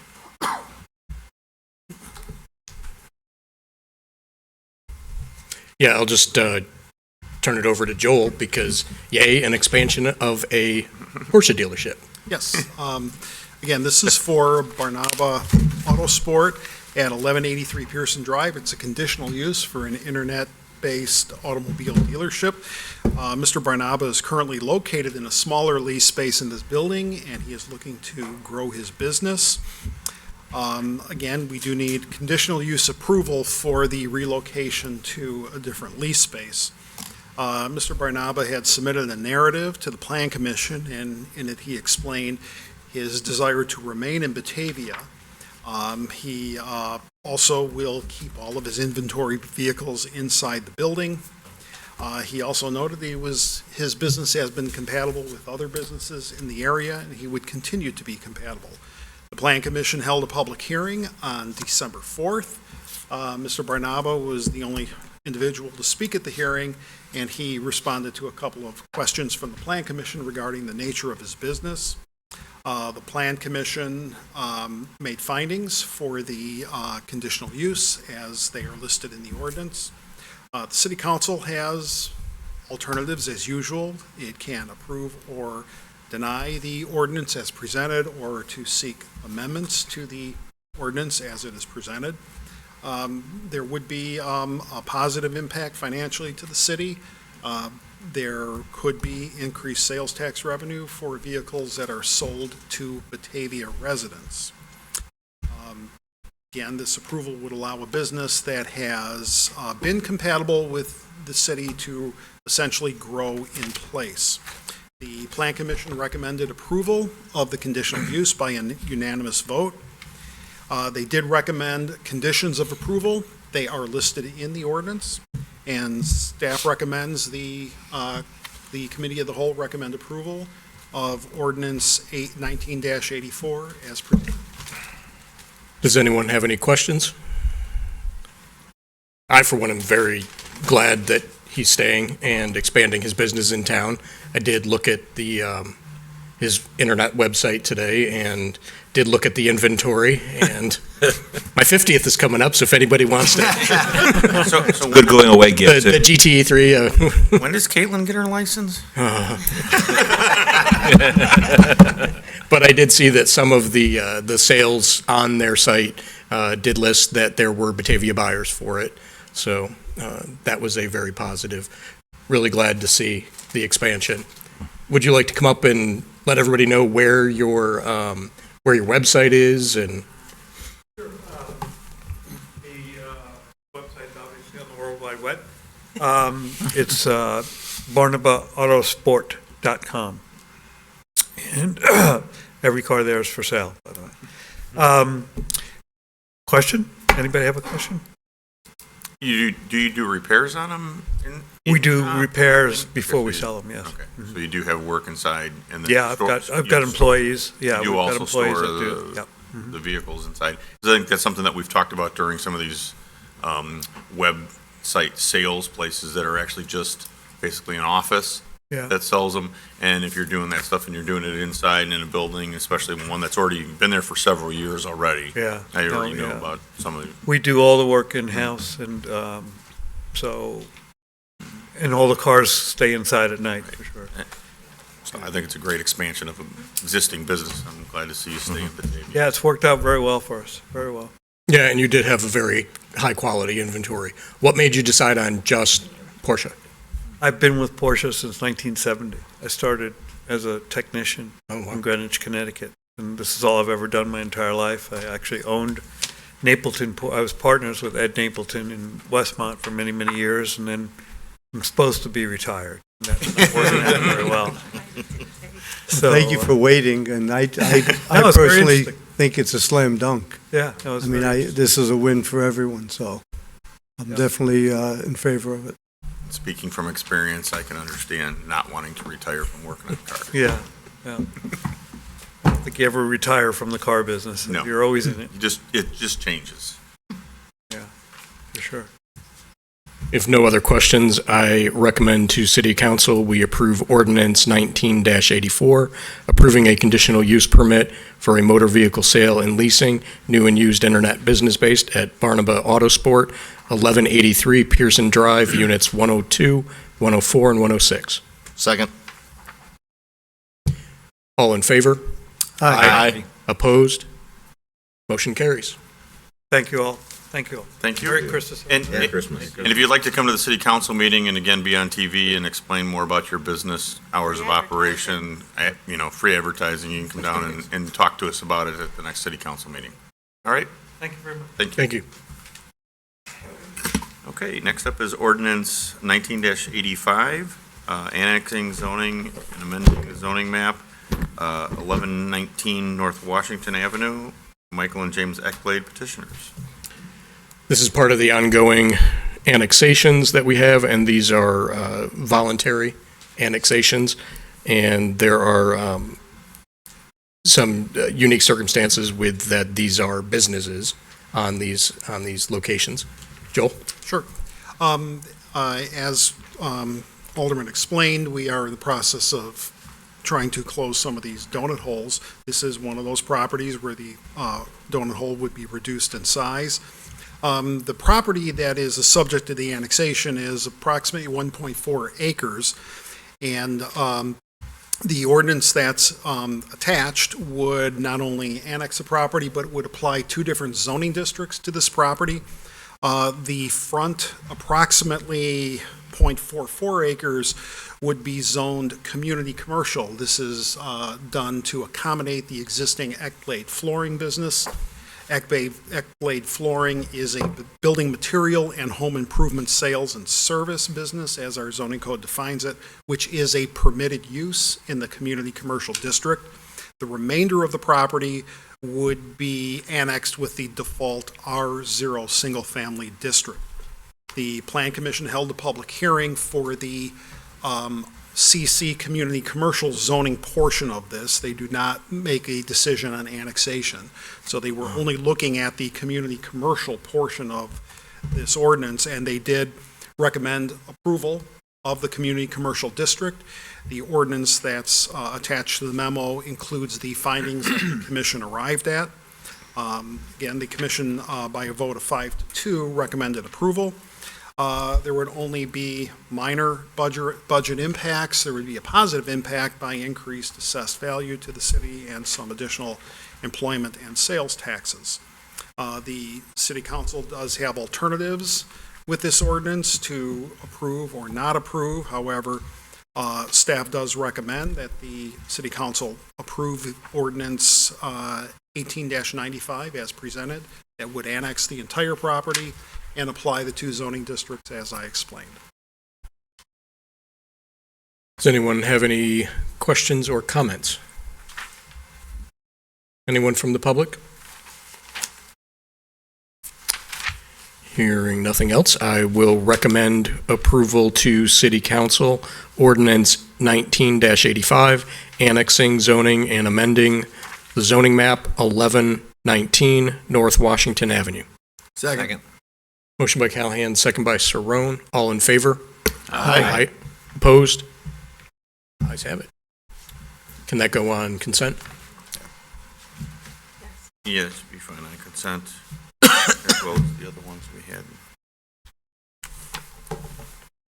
Unless, well. If he shows up, if then he shows up, we'll move it to right regular, or we'll just put the car dealer one on regular, and then if he shows up, it's an inert base. We can discuss it for a couple minutes. Okay, next up is number 12, ordinance 19-86, amendment to the Texas zoning code. Marty? So these next two are text amendments. The first one is 19-86. It relates to the beekeeping ordinance. Right.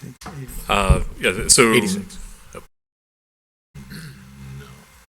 Okay, so yeah, there's two ordinances before you tonight that are related, but have different steps. So one is amending the text of the zoning code, and one is amending the text of the city code. The amending the text of the zoning code is a bit of a grab bag because we have not only beekeeping, but we also have changes in regards to parking lot islands and our variance procedures. So in terms of the beekeeping, to address that first, the city council has discussed beekeeping previously at the committee of the whole, and at the public hearing, the Plan Commission considered the proposed amendment to basically amend language within the zoning code to specify that beekeeping could happen on any single-family residential lot, no matter the size. Previously, that's been limited to properties of 2 acres in size.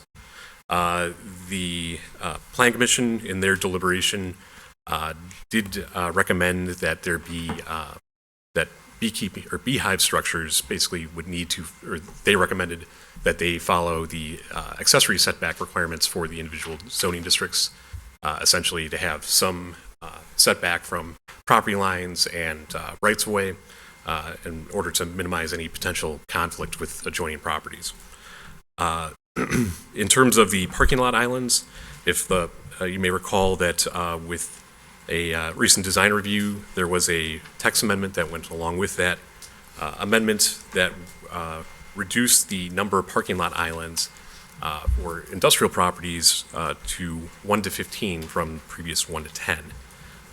During the deliberation of that particular issue, there was consensus on the committee of the whole that there should be some sort of trade-off from an environmental standpoint, that if you are reducing the number of parking lot islands, that there should be some other benefit.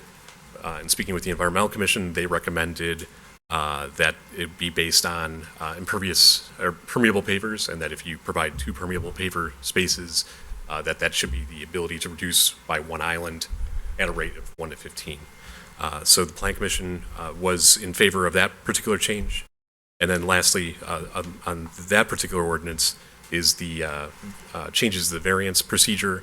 Essentially, the Plan Commission, Zoning Board of Appeals, in their deliberation in the past few, or in many instances of variances, have had situations where they could not meet or could not make a finding that all findings were met. And in past advice from the city attorney and what is in the city code, or the zoning code, says that if not all findings can be met, that the variance should be denied or recommended denial.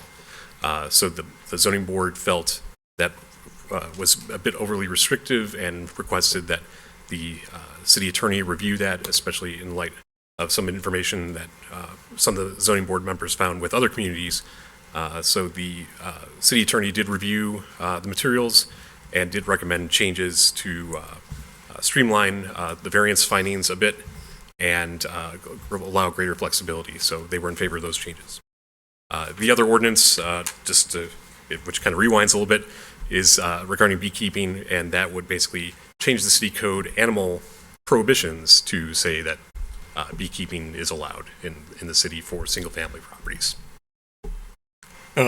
Question on, it says single-family properties. There's a couple of us were talking about it. How does that, if it's a duplex, a triplex, say a group wants to get together out at Batavia Apartments and put one on the property there? Or even conversely, not even just single-family, but maybe in the industrial area or a commercially zoned area? Are there other allowances, or would we have to review any changes at a later date? Those, for the, in terms of the changes that were recommended and noticed for the zoning code portion, that portion was limited to the single-family residential district, so Chapter 2.1. Okay. So that's R0, R1L, R1M, and R1H. So duplex properties, townhomes, apartments, and then industrial or commercial properties, those would all have to be subject to a future text amendment if the city council was looking to expand it beyond single-family properties. Right, and that's where I was more just looking for the clarification for it, so that somebody didn't think, oh, they've just allowed everywhere, that Correct. it's for single family right now for that definition, and if somebody else wanted to bring to us a question outside of this, then we would review that. Correct. Good. That would, or without any change right now, they would have to seek a text amendment in the future if they were looking to do it in those locations. Right. Anyone have any questions? Well, Scott? just a comment that I really love the fact that we're giving the zoning board of appeals a little more latitude in their findings, because I know that's been an issue in the past. So I think that's wonderful that is being considered for them, because I think it just makes life a little bit easier. So, and that now it's 3 or 4 now, correct? Right. So right now we have 5 findings. The city attorney did determine we could remove one of the findings. Okay. Because it more relates to use variances, which our code does not allow at all. Right. So what the proposal would be that if the zoning board made a finding where they could only make a positive approval for 3 of the 4, right. The city attorney has advised that essentially there should probably still be some nexus between the decision that they make and the findings. Right. So he had recommended that 3 of the 4 should be met in order to grant a positive recommendation. Great. So, could you just walk me through the trees and the islands and the permeable pavers? Sure. Yeah. So right now, what was previously changed Right. was for industrial properties, instead of having one island, landscape island of a certain size, basically the size of a parking space, and one tree, that could be reduced to 1 to 15. So that was the change that was made earlier this year. One island for 15 parking spaces? For every 15 parking spaces. So, sorry. As opposed to one island for 10 every parking 10 spaces? parking spaces, correct. Okay. So what is before you tonight would be that in order to, it would basically change the requirement for industrial properties back to 1 island for every 10 parking spaces. And then if a developer was looking to either build a new parking lot or expand an existing parking lot, and they wanted to reduce the number of islands that would have otherwise been required, they would have to introduce permeable paving onto the property.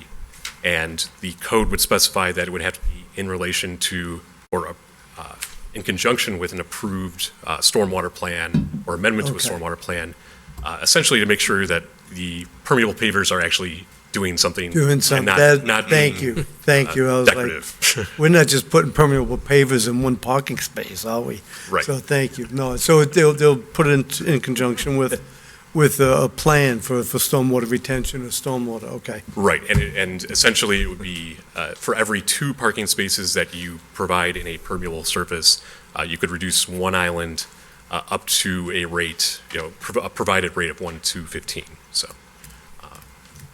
Okay, so we're keeping it at 10 per island.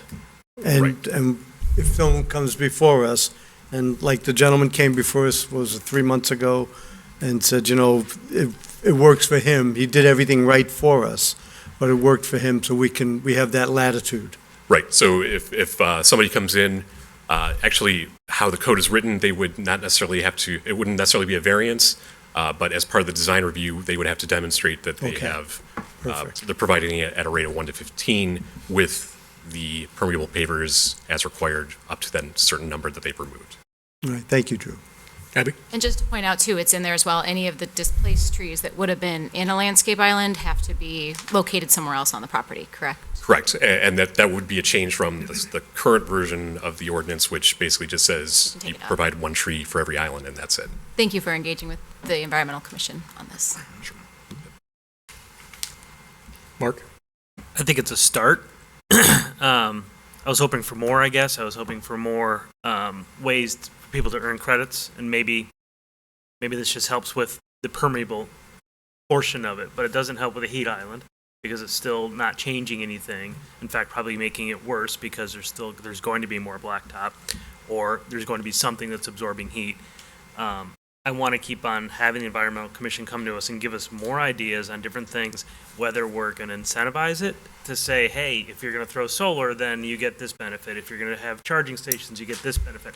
I don't know how to do it yet, but I would like to see some ideas on more things to do. This is just the tip of the iceberg, and it's not enough for me, but I'm okay with it because it's moving us in the right direction. So, you know, with that, Mark, I'd say, you know, we can ask Laura to maybe have the Environmental Commission come before us. Yes. Sit with us and discuss that with us. And Absolutely. I'd support that 100%. Yeah, I'd like to do that. And if I could just add, from the Plan Commission's standpoint, they did kind of talk about some other ways that it could be addressed, but I think they didn't want to get too far into because it can be a long discussion. You know, there's a lot of interconnected issues with this item and many environmental issues. So, you know, they wanted to kind of look at it, you know, as a starting point of addressing this, I think. Okay. So I'm just going to say, you know, for years, Dan and Alan, you both know it. I mean, we've always talked about sustainable design, sustainable living, and we put a green roof on the Public Works building at a cost to taxpayers just because we were trying to do the right thing.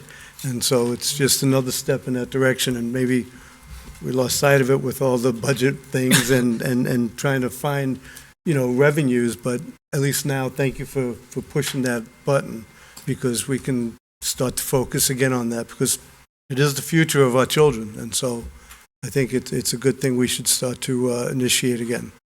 Abby? Oh, I was just laughing because I was laughing earlier too. Mark and I were discussing this, and I thought it was ironic because he was like, "This doesn't go far enough. I want more." And I'm like, "No, it's appropriate. It's a good conservative." and I didn't know if anybody would believe us, but that did happen. They've switched bodies on Freaky Friday. Dan? So we have met with the school board, we have met with the library district. Are we calling for some kind of joint study session? I think that sounds like a good With the idea. Environmental Commission, Yeah. just a discussion, yeah. Yeah, Absolutely. That sounds like a great idea. Anyone from the public? With that, I will recommend approval to City Council, Ordinance 19-86, amending the text of the zoning code, Title 10. Second. Motion by Callahan, second by Saron. All in favor? Aye. Opposed? Ayes have it. I recommend approval to City Council Ordinance 19-87, amending the text of the City Code, Title 5, City of Batavia applicant. Second. Motion by Callahan, second by Ewer. All in favor? Aye. Aye. Opposed? Ayes have it. Both of those on consent? We can put those on consent. All right. Then moving on to Resolution 19-128-R, authorize the acceptance of a plat of easement grant for 1850 East Fabian Parkway. It's for utility easements. Pat, you want to? Thank you. It's just a standard public easement, but in this case, two lots were consolidated into one lot. So we had to do a little bit of different easement for this property, because on the north side of the property there is a berm. So we had to put the water main on the south side of that berm, so we need an easement because they had to loop around the entire property for the water main. And also for future Couts Road extension, that's gonna come and meet the Louis Bourg. We anticipate that there will be a need for greater or bigger intersection with the turning lane, so we are getting a little bit of sidewalk easement at this time to accommodate that future extension. So this was the time to get all that while this property was proposed to get developed. So just a different than what our standard easement looks like, so that's why it's in front of you for approval. Does anybody have any questions? Kind of strange that it had to come back again for a second easement on it after they actually decided what they wanted to put on the property. Okay, I'll make the motion that we recommend to council Resolution 19-128-R, authorizing acceptance of a plat of easement grant for 1850 East Fabian Parkway. Second. Motion by Wolf, second by Rosado. All's in favor?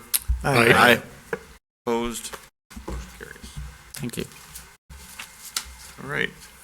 Next up will be Resolution 19-129-R, authorizing execution of a contract with National Research Center for the community survey for the city of Batavia.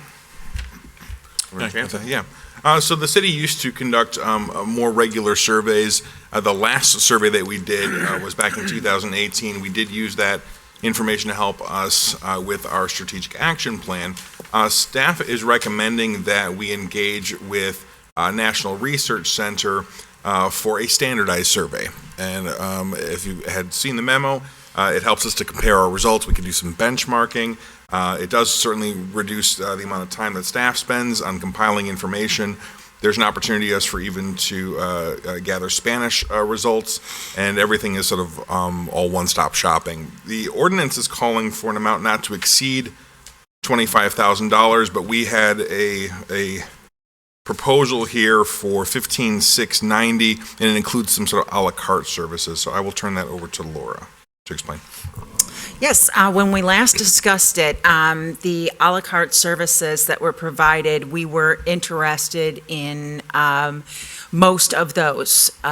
So that included the ability to create custom benchmark comparisons between us and similarly situated communities who had also taken the survey.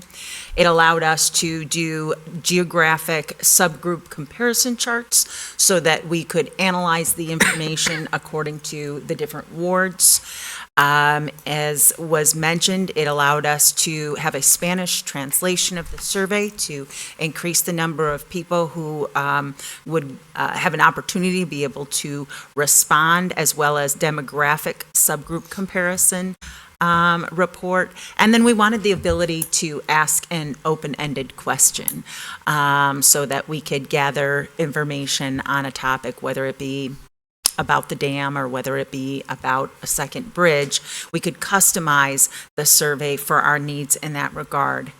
And then the part that was very customizable was this last item, which is called in-person presentation of results, which is kind of a high-ticket item. It's $3,500. But what primarily, the biggest part of that expense was the travel and having somebody come in person. And in discussions with the National Research Center, they said, oftentimes what people do is have us on the telephone to present the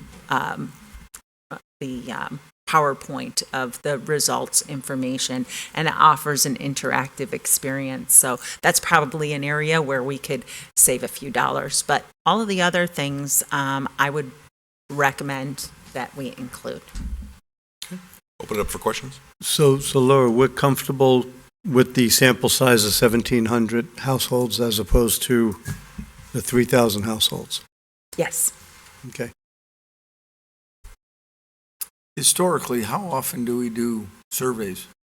We just did one last year. What I saw in the past history is that I believe that it had been done on 3 occasions, 2 years apart, starting back in, I think the most recent one that was done was 2011. So it was like 2011, 2009, and 2007. There was a It was time during. there was a time where it was sort of an annual sort of thing too, and then yeah, and then we just kind of it fell off after economy went. So I think also, the number one response from people for those surveys was always the revitalization of the downtown, and we never really did that until we started the streetscapes. And I think what really kicked it off was the Kluber building that got things starting to roll with the public-private partnership and started moving things. Along with those 3 surveys, and then we had one in 2018, so we skipped a little time. Yes. Was there any vast misdirection in anything? I mean, Do you mean were there a lot of significant changes? yeah. I don't know. Honestly, I would say that the results were slightly more positive. However, the last time it had been done, we were still recovering from the recession. So that might have been why people had sort of more negative opinion than in 2018. What kind of changed for us more so were our demographics, that we were an older community than we had been, and that the income disparity, it wasn't that it, either all moved up or all moved down, but similar to, I guess, the national statistics, the middle was disappearing. I guess my question is, what are we hoping to learn, and what have we changed in the past? Because this is a lot of money to do every 2 years, and if we're not utilizing it or learning from it or changing from it, what's the point? Can we, do it every 3, 4, 5 years? Because every 2 years, I don't know what's changing, so I'm just, it just seems. It's a fair point. It just happened last year. One of the things that I think was the most valuable that came from this past survey was the open-ended question that was asked. And so we had 1,008 people who provided us with a response to the survey in 2018. And then we allowed them to write in any other comments that they cared to share with us. And I think a lot of the comments that were made that was distributed to City Council, and there was a coalescing around several important issues that came from that. And I think that that was very informative to City Council, both as they did the SWOT analysis and then also as they developed their list of strategic action items. So maybe the needle doesn't change as much in 2 years. And you also, I would counsel against doing it every year. People get a little bit of survey fatigue as well, but maybe a 3-year cadence to it is better. You stole one of my, which is, the survey fatigue. We go through that at my company where every other month we're being asked how we feel. How do you feel? Right now? Ask me again tomorrow when I'm in front of my computer. No, I agree. I don't think we need to do this every year. I like the idea, though, of going out to getting and soliciting information and understanding perhaps, what's changed, maybe not even so much as to what we've done on the council here or as the city, but obviously people move in and out of our town. And so it will have an effect on the responses that we get. I'm also interested, too, in the Spanish translation option, because we do have, albeit a smaller portion of Batavia, there is a portion, and I know they're present at our elementary schools, so. I was going to say the difference for this one than the other ones were in-house. And I think we were trying to think of the questions from our viewpoint that we want answers to, or maybe we just don't know the right answers because we're not the experts in it. This is going to give us a different viewpoint in, this is what's being asked of other communities, and the ability to compare that and contrast that is going to be a larger bonus than I think we've had in the past. Because we're going to be not just kind of throwing the questions, do you think we're doing a good job? We have the comparisons of what else is going on in other communities. How do we actually make use of this? Which I think is, to Nick's point, I think this is more valuable in the longer run about gaining insight, because an outside person is throwing what the questions should be, and then we're taking that back without the filter or the kind of the bias of what we wanted to ask. Well, what's interesting too, because I think we'll have some say in, obviously, in what we want on those surveys. So it's not like we're going to have this, third party just, right. Hey, what do you think of Bada Via? I mean, so they'll be they'll be asking questions that we want them, but they'll also bring best practices, which I think is where you're trying to get at. The other thing too is to be able to take this off the internal plate of the staff is huge, because it's a massive project to get done. So so what's interesting is you look at the number that we're going to spend, you really have to take money off of that too, because there's costs. There's cost that is incurred by the staff to do this. So to me that number seems right as far as what that would be, and to be able to get their resources to match up and see what national averages are would be great. Mark? Yeah, and for me, what sets it apart is it's more scientific. No disrespect for what staff did, but this is what they do. Absolutely. And benchmarking against other communities is important.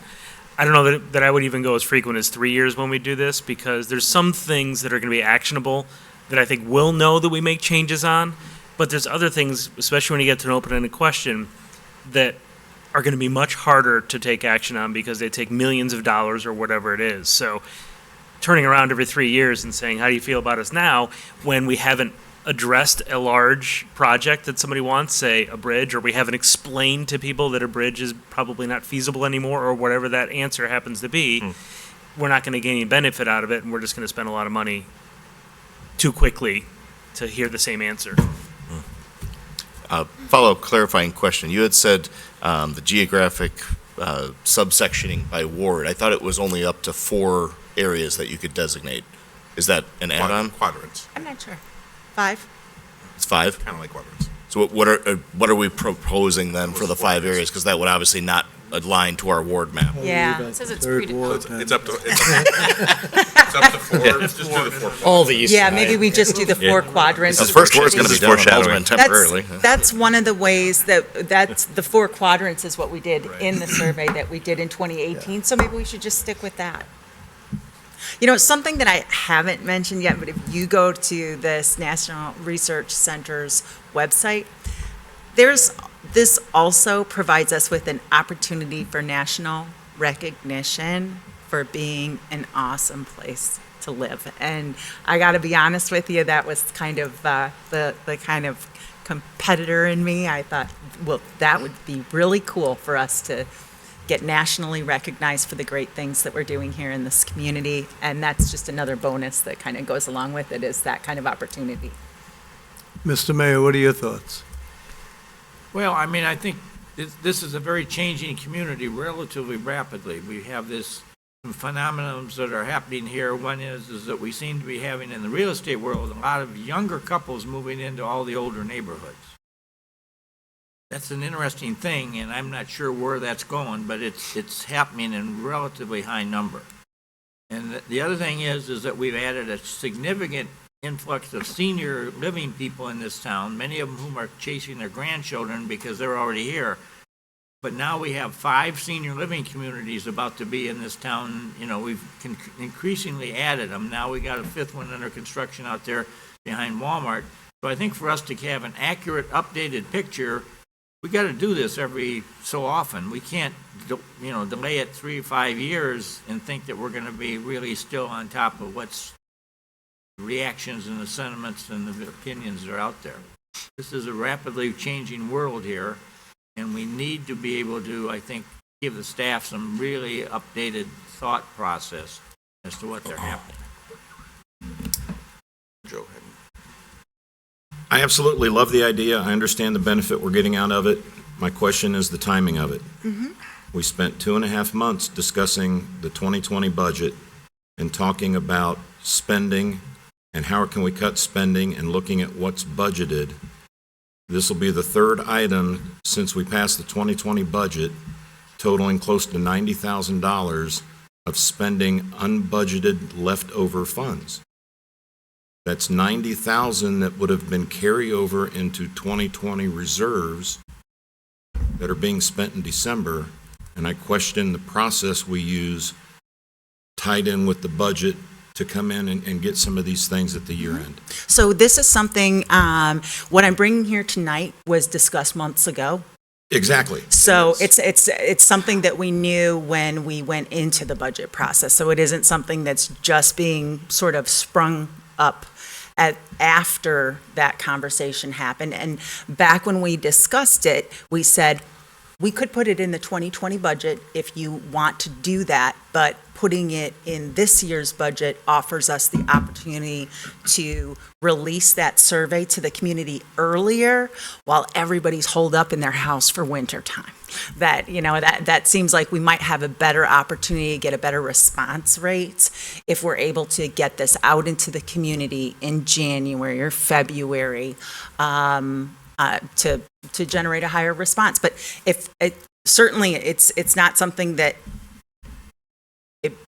we could do it in the 2020 budget. We could have decided to do it that way. Well, We just didn't. And like I said, it's not this item specifically. It's the overall process, stepping back and looking at that of how that changes the starting numbers for 2020 and how it could have changed some votes on the 2020 budget. Could it, because as I noted, this conversation preceded that discussion. So I agree with you if it's a conversation that happened after those discussions, but given the fact that we discussed it before the 2020 budget discussions, I think everybody went into the budget discussions knowing that this was a 2019 item. Okay. I guess the only question that I would have is for us to decide, do we want to do this immediately or do we want to do it a year from now? I mean, and I don't know what the reality of that would be number-wise, or could we contract out that we want it to be done in January of 2021 instead of January of 2020? I mean, I guess it's a different survey than what we did in 18, but I also feel like if we're looking at our strategic plan that's really going to end, or what we've put together so far in 2023, do I want to do this 2 years before that's over? Before we get into the, how do we replace or how do we update the strategic plan if we're using data that's a couple of years old to do it with? That's a fair question. Each July, we have a conversation about are there changes that we want to make to the current strategic plan. So I would say that a mid-course survey would be helpful in that regard. But, it's just a matter of opinion and what you want to do. Yeah, I was going to say, I'm most interested in what these open-ended responses are going to be. We've had so many different issues that we've been discussing. I'm curious what the new clusters are going to be. And it has been a couple of years, but like the mayor said, a lot of changes are happening very rapidly. And just to say that the strategic plan ends in 2023, it is, you know what I'm saying? The current iteration is a time frame as far as the action part of it Being accomplished, be right? accomplished, and then rolling into the next one that we decide upon that we want to move forward with. So I would like to have, I guess, kind of in the middle of those, have that survey go out so that way we can use that as one of the tools to help us make our decisions on how we change or add to the continual update of the strategic action plan. So maybe that leans toward it being done in 2021 versus 2020? Yeah, I understand exactly what you're saying, but I think there's another key piece on this, is that I was looking at it from a new starting point, especially as we're going into the 2020 census. We're going to be having new data with new information on residents and what that might mean with new revenue, all of these kind of pieces that are going into it. For me, I would rather have that information at the beginning, and it seems like a apropos time because we know we're going to get a lot of data soon on who's here. I want to know what those people are thinking, because that's going to align us, because there is going to be new revenue, new challenges, new ideas that we're going to learn from the census on top of it.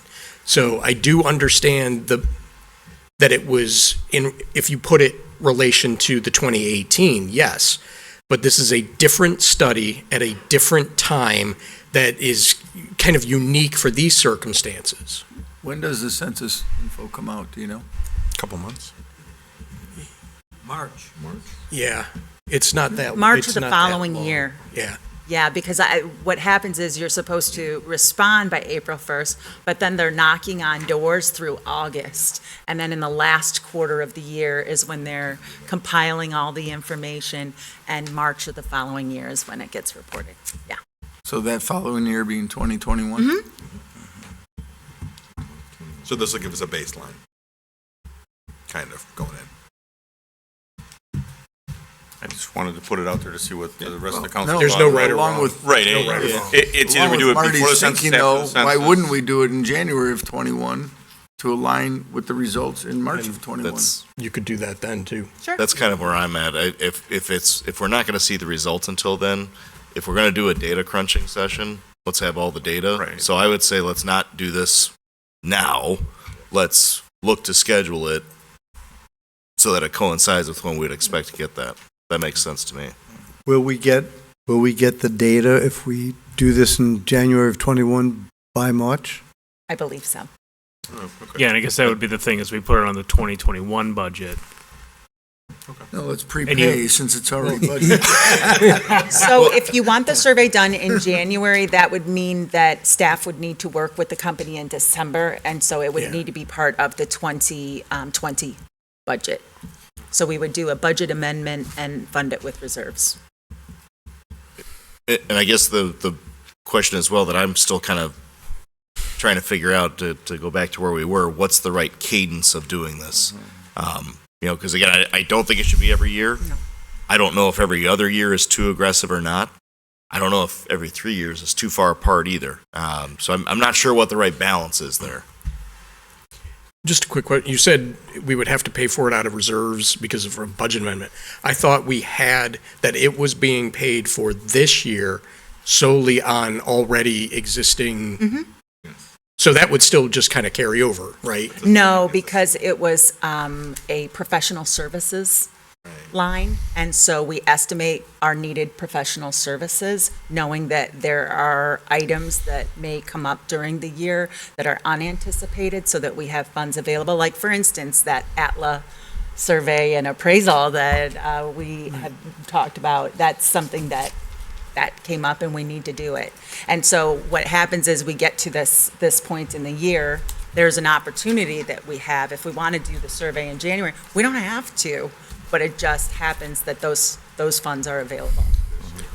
But I guess what's the turnaround time? You're saying you need to start December of next year, so we could have it in March, but if we had it in April, I mean, we don't need to. 30 days ahead of time would be So good. 30 days, I mean. So if you want to put it out in April, then you can make it a 2021 budget item. It just seems like. Doesn't matter.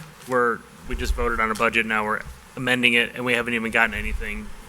Because haven't even we started had the year. thought that this was going to be in No, 2019. No, I get that, but we're already saying it's not even 2020 and we're amending the 2020 budget. I'd feel better giving us another 30 days and just put it in the 2021 budget, and then we know about it. Because what happens when we get to August next year and it's like, oh crud, stuff came up and we've got to amend the budget and we're pulling out of reserves. Yes, it's only $20,000.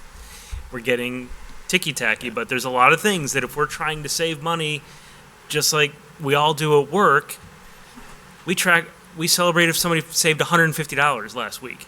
It's $150. We're a multi-billion dollar organization, but we celebrated that. So why not celebrate not spending $20,000 right now. 150 goes a long way at Aldi, so. Just saying. That's a lot of carts. It really is. So, but to Elliot's point, you know, if you're thinking that maybe this is something you do every 3 years, maybe you use this as you use these data points as larger data gathering, more comprehensive, and then maybe at the halfway point, you do a lighter survey, something that you do in-house that's not as comprehensive, but maybe there's some things that come up that you realize that you want to get some traction on, you want to get some navigational points on, and that you do in-house. So at least you're starting to create a cadence of data gathering. And not just a cadence, but also you then start to plan, okay, fine, I'm going to need 25 grand, 30 grand, whatever it is, every 3 years. So, okay, let's set aside 10 grand this year, 10 grand the next year, and let's have it be something manageable along the way. The large ticket items aren't going to change. No. I mean, that's going to be the next 10 years down the line. Right. Every survey is going to say the same thing. What's going to change is demographics. Yeah. And so, every 3 years, basically, is all we're doing is updating our demographics. And so do we need to do that with this company? Perhaps not. So. It could just be at least knowing that you want to do a comprehensive survey of some nature. Maybe it's not this company, but and things will change. Once One North Washington comes up, that's going to change the trajectory of things. So. And when we want to know somebody from Elburn's opinion, we'll ask. You can just ask. I'd be happy to fill out a few surveys. So if we're putting this, if we're going to put this in the 2021 budget, Yes. it will be 3 years increment between our last survey and the new survey. Yeah. Yep. There you go. Are we okay with that? That's why I brought up the question. I get that. Part of me wants a baseline today. Let's do another one in 3 years. This doesn't seem like a ton of money. It's very valuable information, and it's standard information that will probably help us see if we're heading in the right direction still, and where those clusters of information are coming from. It's not a tremendous amount of money for a lot of very valuable information. That's why I'm in favor of doing it now. I would rather not table this and push it off till 2021. There's going to be so much is going to happen between now and 2021. I agree. Does the school or park district do surveys that gather demographics? They've got other separate questions they want opinions on, but the demographics are the demographics.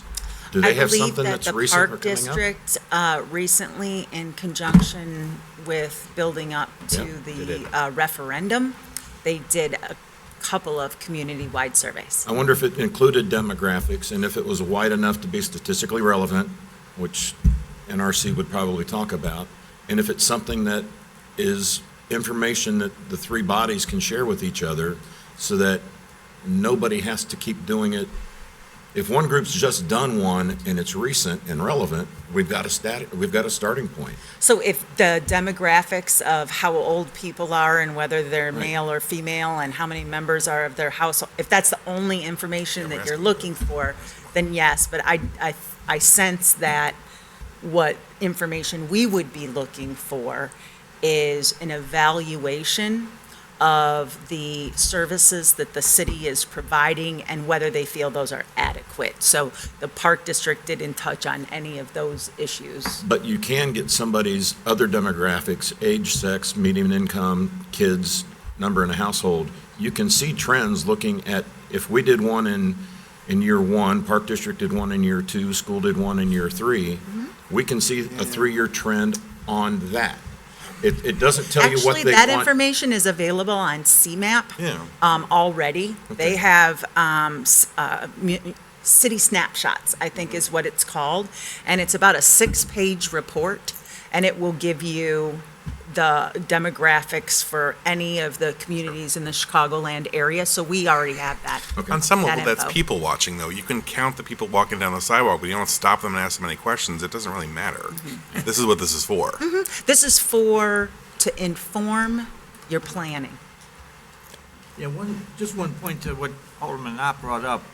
The school district in Batavia and the city of Batavia have, in the actual end of the day, almost 2,000 houses that are not in one or the other. So Yeah. it's not a true read. Good point. Genevan's In the going city, to. in the school district, there are 892 houses in the Batavia School District that are in the city of Aurora. Right. There's 355 in North Aurora, and out in Mill Creek, there's 404 that are addressed Geneva, but they're in the Batavia School District.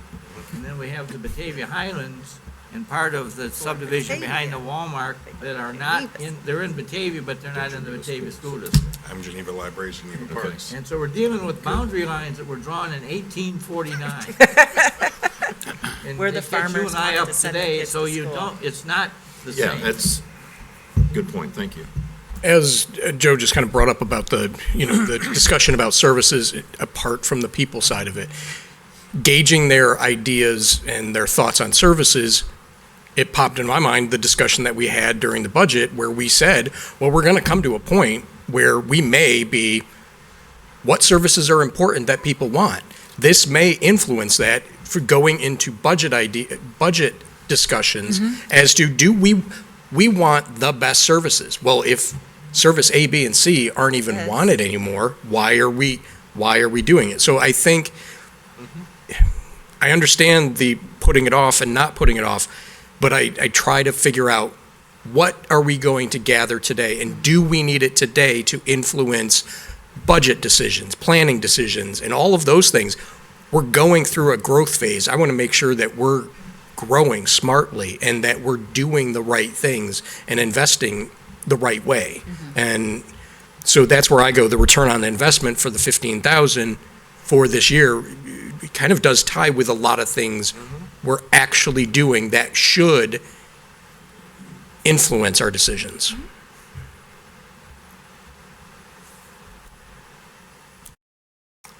You're right, sir. And say if Uncle. I'm,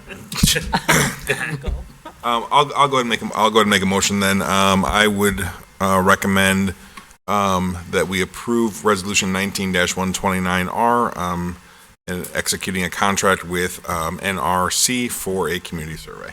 Second. Motion and a second. Let's do a roll call. So can I ask I'm a sorry, question? any discussion? Is this for this year? This is spending professional services money from this year. This year, okay. You made an ocean motion for Uncle. Jansen, Aye. Salvati, Aye. Wolf, Aye. O'Brien, Aye. Callahan, Aye. Meitzler, Aye. Malay, Aye. Ewer, Aye. Saron, No. McFadden, Aye. Miller, Aye. Rosato, Aye. Beck, Aye. and Knopp. No. Motion carried, 12-2. I think we should talk about it because we have to because it wasn't unanimous. We should talk about it to try and get more results. I think too, also to explain to the public that's not watching this meeting that this is about starting a baseline. This is a different survey than what we did, and this has information that will be used differently than what we used last time. For sure. Okay. Next up is Resolution 19-132-R, adopting a City of Batavia logo design. So moved. Second. All in favor? Sit down, Griffin. So, as you will recall, we went through a process to approve a new logo. Excuse me, point of order, we already made a motion in a second. Oh, I was kidding. Okay. It deserves a little bit of discussion, just a little Just bit. a wee bit. Just a wee bit of discussion. Sorry. And besides, we have to pay for the thing. So there's two ordinances here. One is adopting the actual logo, and then the second one is the authorization of a payment. There was an outstanding question of a couple of minor changes, removing the very confusing shadow from the design, and here's what the design looks like without that shading. And I'll say, after seeing it without it, Yeah. it really annoys me now that I see it up there. Yeah, I get it. What annoys you? The shadows? The shadow. Yeah, I didn't notice it right off the bat, and then I start to look at it, and that's really a shadow? No offense to anybody, but, yeah, okay. For sure. You're moving. For sure. It's the road to Elburn. Not even gone yet. I'm with you. Elburn can That's use the the one road with the to shadow. Elburn. Wow. I like it without the shadow. It's fine. Get it. So, does anyone have any parting remarks? Nick? Yeah, there was some resident comment about making the shape of the river instead of an E, more like a B. Is there something wrong with that? There's not actually, if you notice, if you're flying south in the logo, it is a B. So the people in Geneva see it as a B. So it's really like a this to Geneva. Like, see the rear view. That's exactly right. Talk to the hand. I'm not seeing that. Imagine yourself Yeah, up you gotta the river. This way. Nope. You're the screen. So your plane is located by the At least cloud when it and you're flips flying over, south. we'll see it. Right. It's his secret for. It's a, something that is a. It's E for Elliot. Oh, wait a minute, Elliot wasn't on the committee. No, you got that. It's Anyways. moving along. I think it's a good concept. I do too. I was gonna bring it up too. I like the B. Yeah, I mean, it makes sense. I mean, it's a simple change. It makes sense. As a composition, I don't think it'll look as nice because you're going to have a big open kind of space down the middle. And we kind of toyed with that because we also received that email. But I think it looks better that way. Plus, this is such a bright logo, and Batavia is so big. I don't think anyone's going to be like, oh, you know, where's the B in the trail? I think they're going to go, wow, that's the city of Batavia. Can we see the entryway sign? If it's on here, I believe it's on here at the bottom. There you go. Okay. I like that. Wow. Yeah. That's the wow factor I thought we were looking for. Mm-hmm. You got it. Well, I would like to thank the council for dealing with this process. It was the right thing to do, and as Alderman Savati goes off into the sunset, I appreciate your contributions to the discussion, sir. So with that, I would make a motion that we approve Resolution 19-132-R, which would be to adopt the new logo. Second. Huh? No, I'm not going to vote for that. Motion and a second. Who made this? I made the motion. I think Joe made the second. And a second.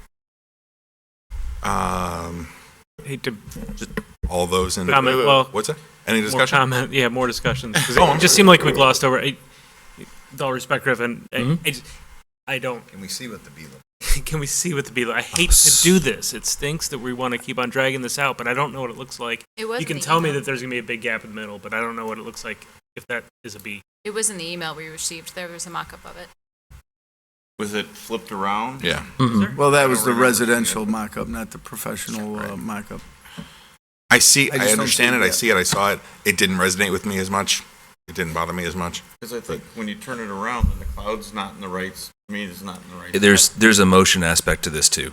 So the motion of river, yellow brick road, bike path, whatever you want to call it, takes you into the mark itself from left to right. So there is some actual There's reason behind it. science behind that. And I guess Seriously, I'm fine with the shape of the river bike path / whatever you want yellow to call brick it. road. Yes, the trail. I just want a clarification. We're voting to approve the logo that has no shadow, correct? Correct. Right. Just to clarify, thank you. Correct. Did I say uncle? You did. Made a motion for Uncle. I opened with emotion, so I mean, like, I get it. now. Okay, let's call it. Any additional discussion? Just call it. Call the question. All those in favor? Aye. All those opposed? No. This one? Okay. Motion passes, and with that, we now have to Alone, pay. Cerrone. I know you want to leave your mark on your way out, but Oh, I left it. finishing this I think would be the right thing to do to see what it looks like and You can do that at with a home. B instead of an E. Do that. It just doesn't. It seems like we took all this time and then this one little thing we want to rush it through. But I'd be happy I'm Lone to Cerrone, do so that. I'm I'd the be happy to first do that on the side and show it to you. Okay, yeah. I'm good with that. My vote's still standing. 13-1. Then with that, we do need to pay for this. Resolution 19-133-R authorizes payment and gives us the rights to this design. So if there is no other discussion, I would move that we approve Resolution 19-133-R. Second. Motion and a second. Any additional discussion? All those in favor? Aye. Aye. Opposed? No. Lone Saron? No. Motion Who carries. was against going back the first time? The lone vote on sending it back. Right, but once you guys convince me to let's do it right, why would we take one more look at this? Goes against your guys' standing. The Lone Saron. Thank you, everyone, for your patience. Thank you. And thanks to the crew that did that. Thank you, Griffin. Up next is Resolution 19-130-R, authorizing Utility Dynamics Corporation to install underground cables for a 15 kV feeder from the new Northeast Distribution Substation to existing electrical infrastructures on Hubbard Avenue for an amount not to exceed $85,000, which includes a 10% contingency amount. Alderman O'Brien. Okay, a couple months ago, we passed an ordinance for putting some sleeves, some conduit in the ground with raised conduit. They did directional boring and went from the Northeast substation to the Paramount substation. Basically, this is just filling that conduit with wire, and it's just, it's pretty simple stuff. Any questions, any concerns? I got one question. I always do, I guess, but we invited 7 people to bid this, and only 2 bid it. And then Pipeline decided not to because they were not up to the challenge. So we really have only one person bidding it, and that was it. What happened? We think that this is not a big enough job for some of the contractors to bid on it. Timing is always an issue too. We want to get it done sooner. So a lot of these contractors, they have other works lined up, so the timing doesn't always work for them. That's why we kind of put it in saying we are not recommending to go out for bid again, because of the main reason it will push the project out more, which will stop us from doing the work at Paramount substation. And even though we rebid it and give them another month to finish, we don't think we'll get that much of many more responses from the contractor. And some of the contractors are out of state. They are like from Wisconsin and some other places. So they don't want to come down only for a small job. People Line, who did most of the Northeast substation job, there was a $1 million job. So they mobilized for a more bigger job. So, I mean, there are smaller contractors out there too, though. It's just, would that be too big? Obviously, it would be for Pipeline. They were unable to handle it. Was it some big? I'm glad that you asked that, because Ray's Electric, who did the original conduit work, they were interested in doing it. They don't have the equipments, and they will have to rent it and all that. But then they run into the union issues that are like, Right. it gets literally little more complicated than it's just giving it to a convoluted, yeah. small guys. Okay, does anyone care to make a motion? Anybody have any other questions for Rahat or anything? Anyone care to make a motion? So moved. Moved by Salvati, second by Malay. All those in favor? Aye. Opposed? Ayes have it. You can just put this on the consent. Yep. Thank you, Rahat. Thank you. Okay, next up is discussion on short-term rental amendments follow-up. Sorry, this is the last thing on the agenda, so. This is something we've been working on for a while, short-term rentals. We had some conversation with the council about this several months ago, went back with staff from the direction that the committee had given staff, and worked some things out with the city attorney. We got kind of waylaid in some other things, so it, got pushed back a little bit. But we think we finally put together a draft of, we're not looking for approval tonight because we wanted to just feel you out to make sure that what we were proposing is going in the right direction. But we've put together kind of a bullet point in the staff report that outlines what we understand the city council wants and adds a couple things in there that we feel that, would be appropriate for incorporating into a revised short-term rental ordinance if that's the way we're going to go. So just going over real brief, the things that we've added in here included an annual renewal fee of $150 to offset city costs associated with the processing the applications, that we're requiring a proof of insurance, but that it could be either the homeowner's insurance or a policy that's through Airbnb, VRBO, whoever the case may be. So I would have to list the city as additional insured just to make sure that we're covered in case there's some kind of issue or problem. That was something that was an issue from before, that they wanted to not necessarily have the homeowner's insurance if there was another policy that covered the same situation. We've added language that would prohibit a license from being issued if they're in violation of city property maintenance, building, or fire codes, or if they're delinquent in payment of fees or taxes to the city. We deleted most of the provisions in relation to food handling standards. That was followed after the state model ordinance. We're really not going to be involved in that. We don't have a health department. That's not something that's, our purview. So we deleted most of those provisions.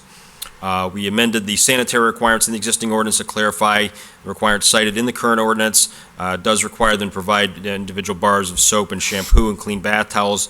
Does require them also to make sure the rooms are cleaned daily and to be free of insects and vermin in case, somebody complains about it.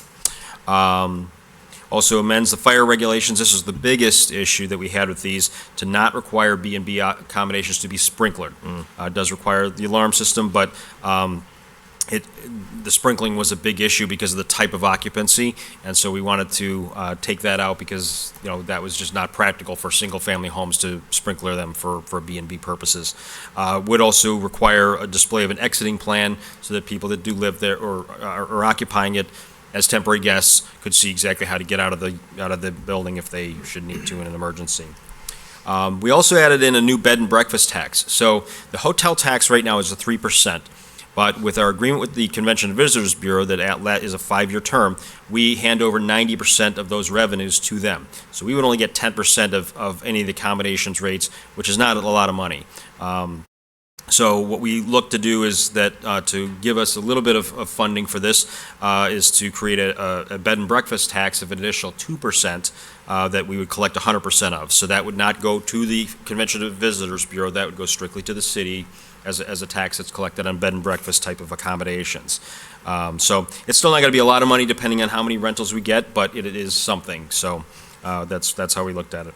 And then the last thing is to add some enforcement violation penalties so that we could actually enforce them and have some teeth to it if that's, if we have problems. So this is kind of the framework that we've worked with based on the direction we got from the committee and some other things that we talked about with the city staff and the city attorney.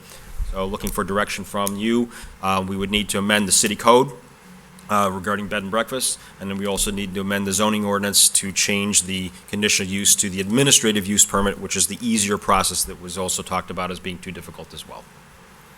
And several of these items had buy-ins from people that already have from when we had the meeting here with correct. them involved, so thank you.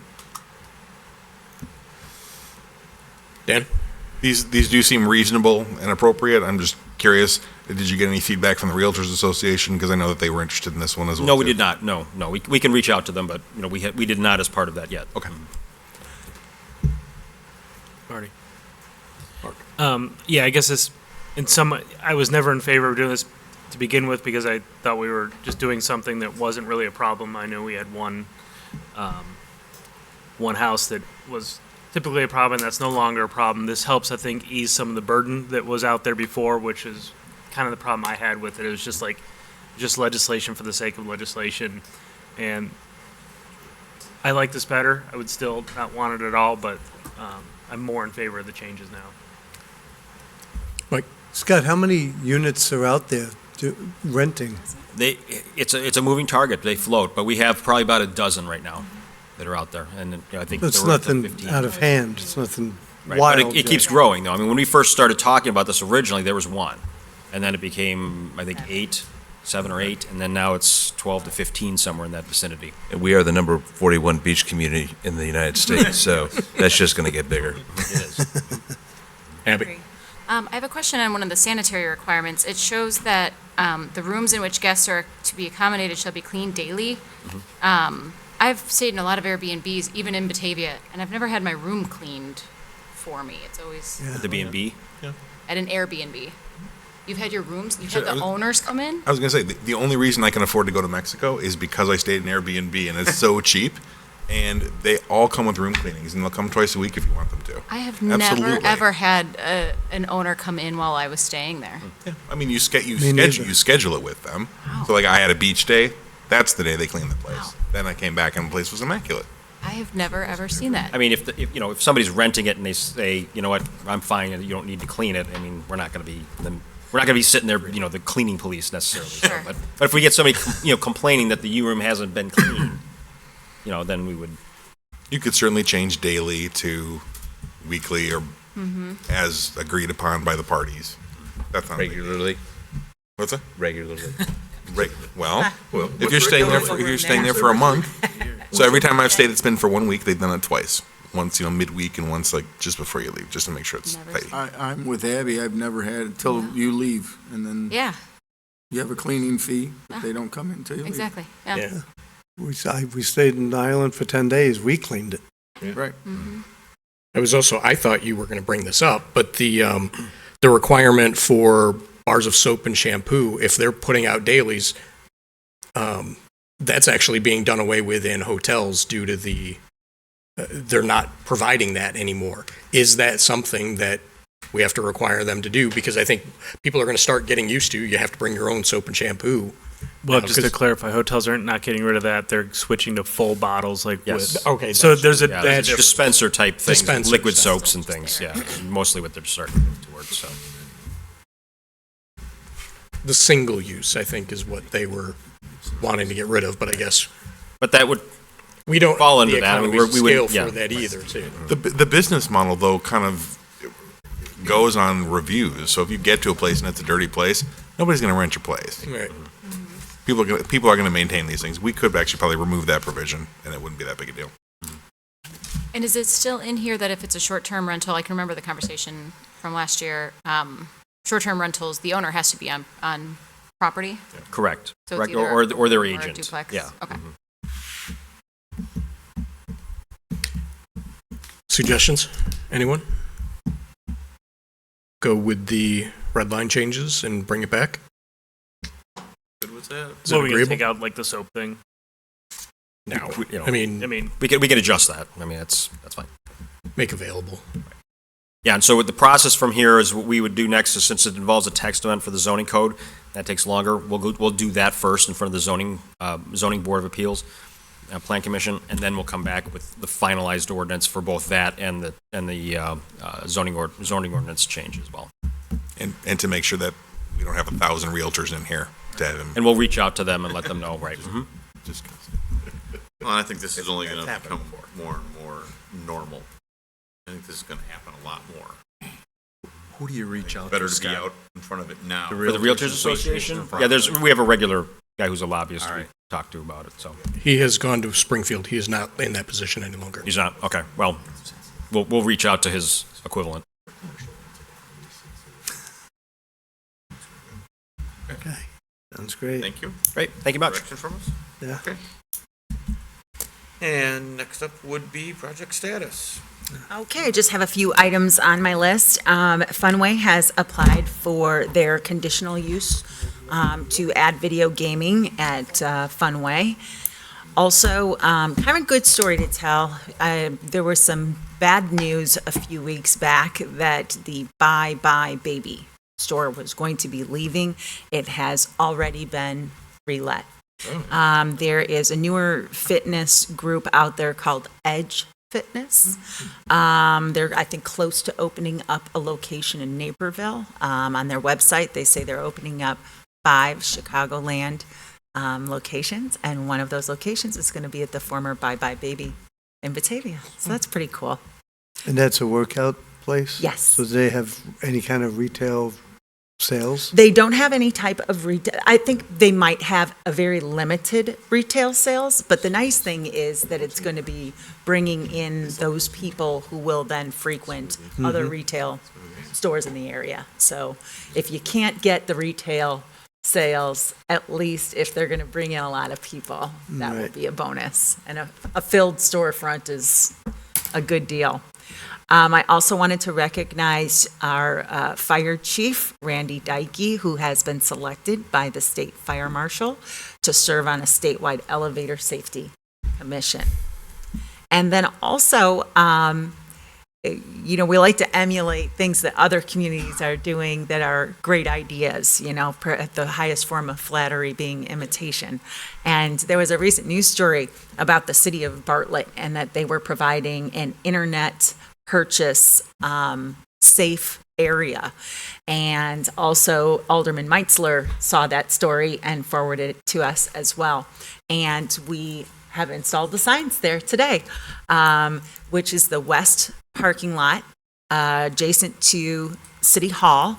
If people want a safe place to make exchanges for their internet purchases, that is a parking lot that not only is located a few steps away from our police department, but is also under 24-hour video surveillance, and so provides a safe area for people to make those transactions.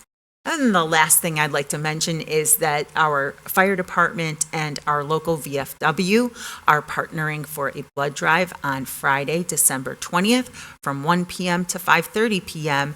And the site of that is at the Admiral's Lounge on their property at 645 South River Road. So encourage everybody to donate that day. And that's all I have, unless somebody has questions for me. I have a couple more to throw on them. Okay. First of all, just to remind everybody, this coming Sunday is going to be the toy distribution project of Batavia Access Committee. It's going to be up at the old library, or what we call the Newton House, right at the corner of Batavia Avenue and Wilson Street, there right behind the War Memorial. And we would like to invite the members of the city council and your families probably from noon on for an hour or two before we get ready to let the general public in. If you want to come up, we'd be happy to show you how much stuff we've gotten. We've really rolled it in this year. Batavia's really risen to the occasion, so it's a very successful drive so far. We attended a thing this morning by the Batavia Women in Business, and they made a very nice $2,000 donation. So we've got, That's awesome. we got that going.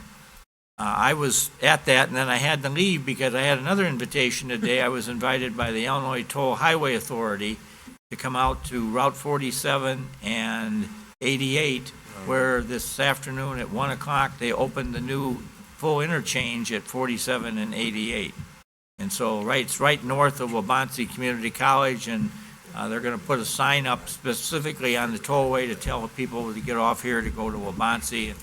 I was talking to President Sobek this morning. She is very excited about having that identity because they've been running a long-time situation out there where people from our area want to go out to Wabansie to a program or a class or something, and they don't quite know how to do it, so they get on 88, they get out to 47, they couldn't get off, and they had to go all the way out to DeKalb to Peace Road, turn around and come back. Yeah. And so that's a repeated story. I guess Wabansie is just full of people who say, gee, can't you come up with a better way to get to this place? So now that's been answered. So that one is there and going. Along with what Laura just said, in my role in Chicago at CMAP, I have been asked if Batavia, and I told them I certainly would be happy to participate in this.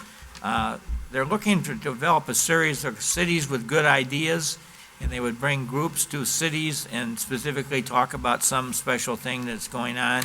One of the things they're looking at is cities in the region that have unique downtown ideas, and they've decided that we may be one of those places. Now, we haven't got any further than just having some conversation about it, but they're thinking of maybe offering 3 or 4 road trips that they would invite anybody that wants to come in, and we'd have some people assigned to kind of squire them around. And they specifically they mentioned River Street and Houston Street and the River Walk, and I was telling them about the Segran Memorial that we're getting ready to build and the Depot Museum, and that's all music to their ears, because there's a lot of towns that are looking for things to kind of highlight themselves on, and we've probably got an unfair advantage with all the great American history we got here, but I think we're going to get more notoriety in the coming year as this thing begins to unfold, so good news, I believe. Also want to congratulate Abby Beck on the award she received. It was from the Chicago Active Transportation Alliance for being the Citizen Advocate of the Year for all of the Chicago suburbs. So it's a pretty awesome award, Abby, and great job, and thanks for all of the advocacy work that you do to increase the walkability and bikeability of our downtown.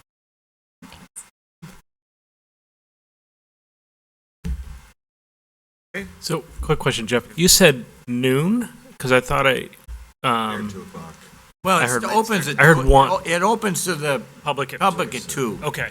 So we'd like to have, if you guys are interested, we'd like to have you come a little bit earlier than that, because when you start getting that public in there, you certainly could come in there, but it gets to be, we got the football team walking around there with bags and trying to help people load stuff onto cars, and No, it was just that Roy had said 1, so I just wanted to make Well, sure. 1:12, I didn't show up 1. at noon and I'll be the up doors there are at locked. noon, so.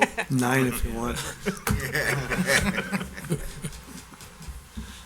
Okay, anybody else have anything, Marty?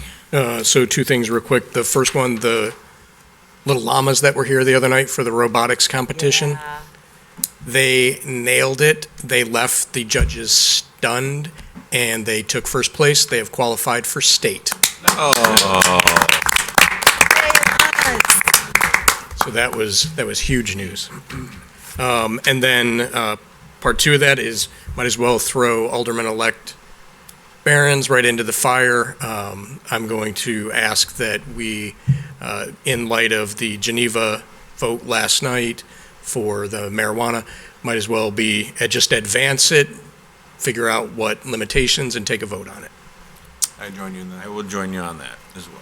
So do we know what a timeline would be to kind of tell the public? I know it's not going to be automatic and all of that, so that we can just maybe at the next update for council, just put together, I know some of this is probably going to fall under community development, some may fall under government services, just so that we can make informed parties that want to have a say in it come and talk to us.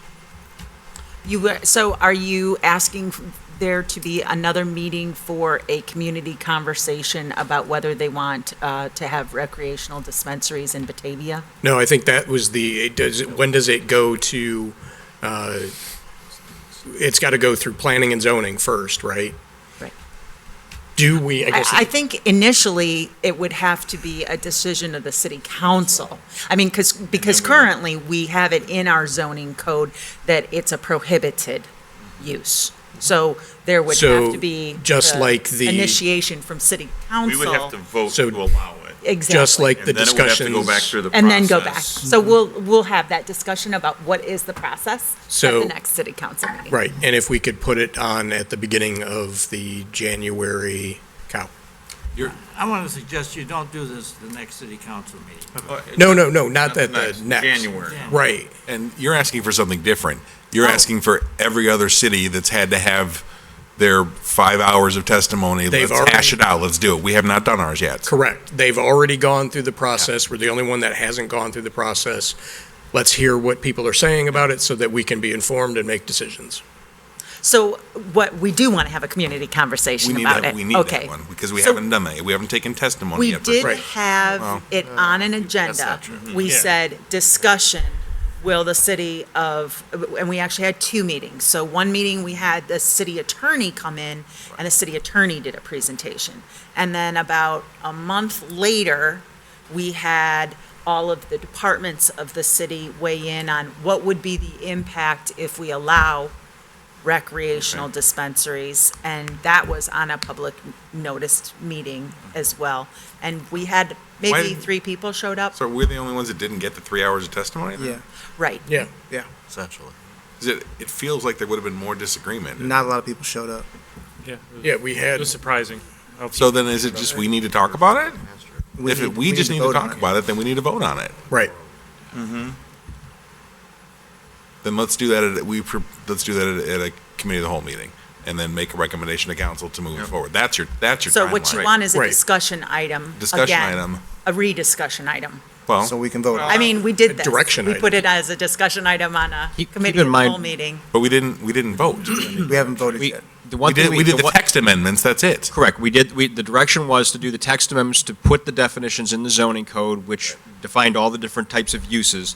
And then the discussion at that point was to not classify the use anywhere in the zoning code at that time. Now, if you want to go ahead and do that and talk about where we're going to classify that, that would be something that, would be appropriate to talk about at the committee, and then that gets kicked back to the plan commission, because obviously that has to be a text amendment. If I could quote Alderman Cerrone from that meeting, it was, it be the status quo. We don't need to be the second guys in the pool. And we said, why don't we just wait and see how it rolls out in other communities? And then if we want to, at some point in the future, change our code to allow it, we can. But right now, no action is necessary. So have a sufficient number of people jumped in the pool? I haven't changed my position, Well, so you gotta have 10 votes. we need an ordinance with 10 votes, yeah, for sure.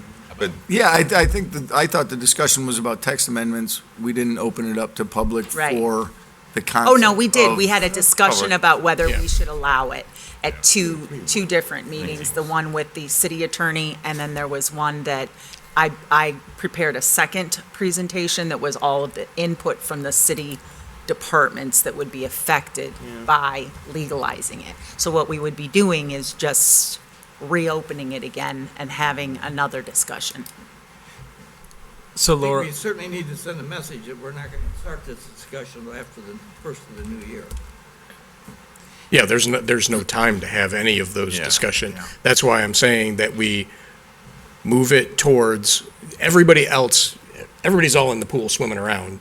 Yeah. So at this point, so that we can learn from some of the other things that they have crafted some of their language, we can look to that. We have those so that we would be in line in thinking with some of the other neighboring communities. I feel like the topic was raised and that the decision was that that this group wanted to maintain the status quo. So is there, Yeah, I think the thought is to wait for some period of time, which was not determined, to see how the other communities dealt with enforcement, any other issues of fallout, that type of thing, and then come back and revisit it at some point, whatever that was the choosing of the council. That, if we're quoting me, it was not how many people voted on it, it was, let's see the results and what we need to worry about, how much revenue's coming in, get actual data before we jump in the pool, not other communities just saying yes.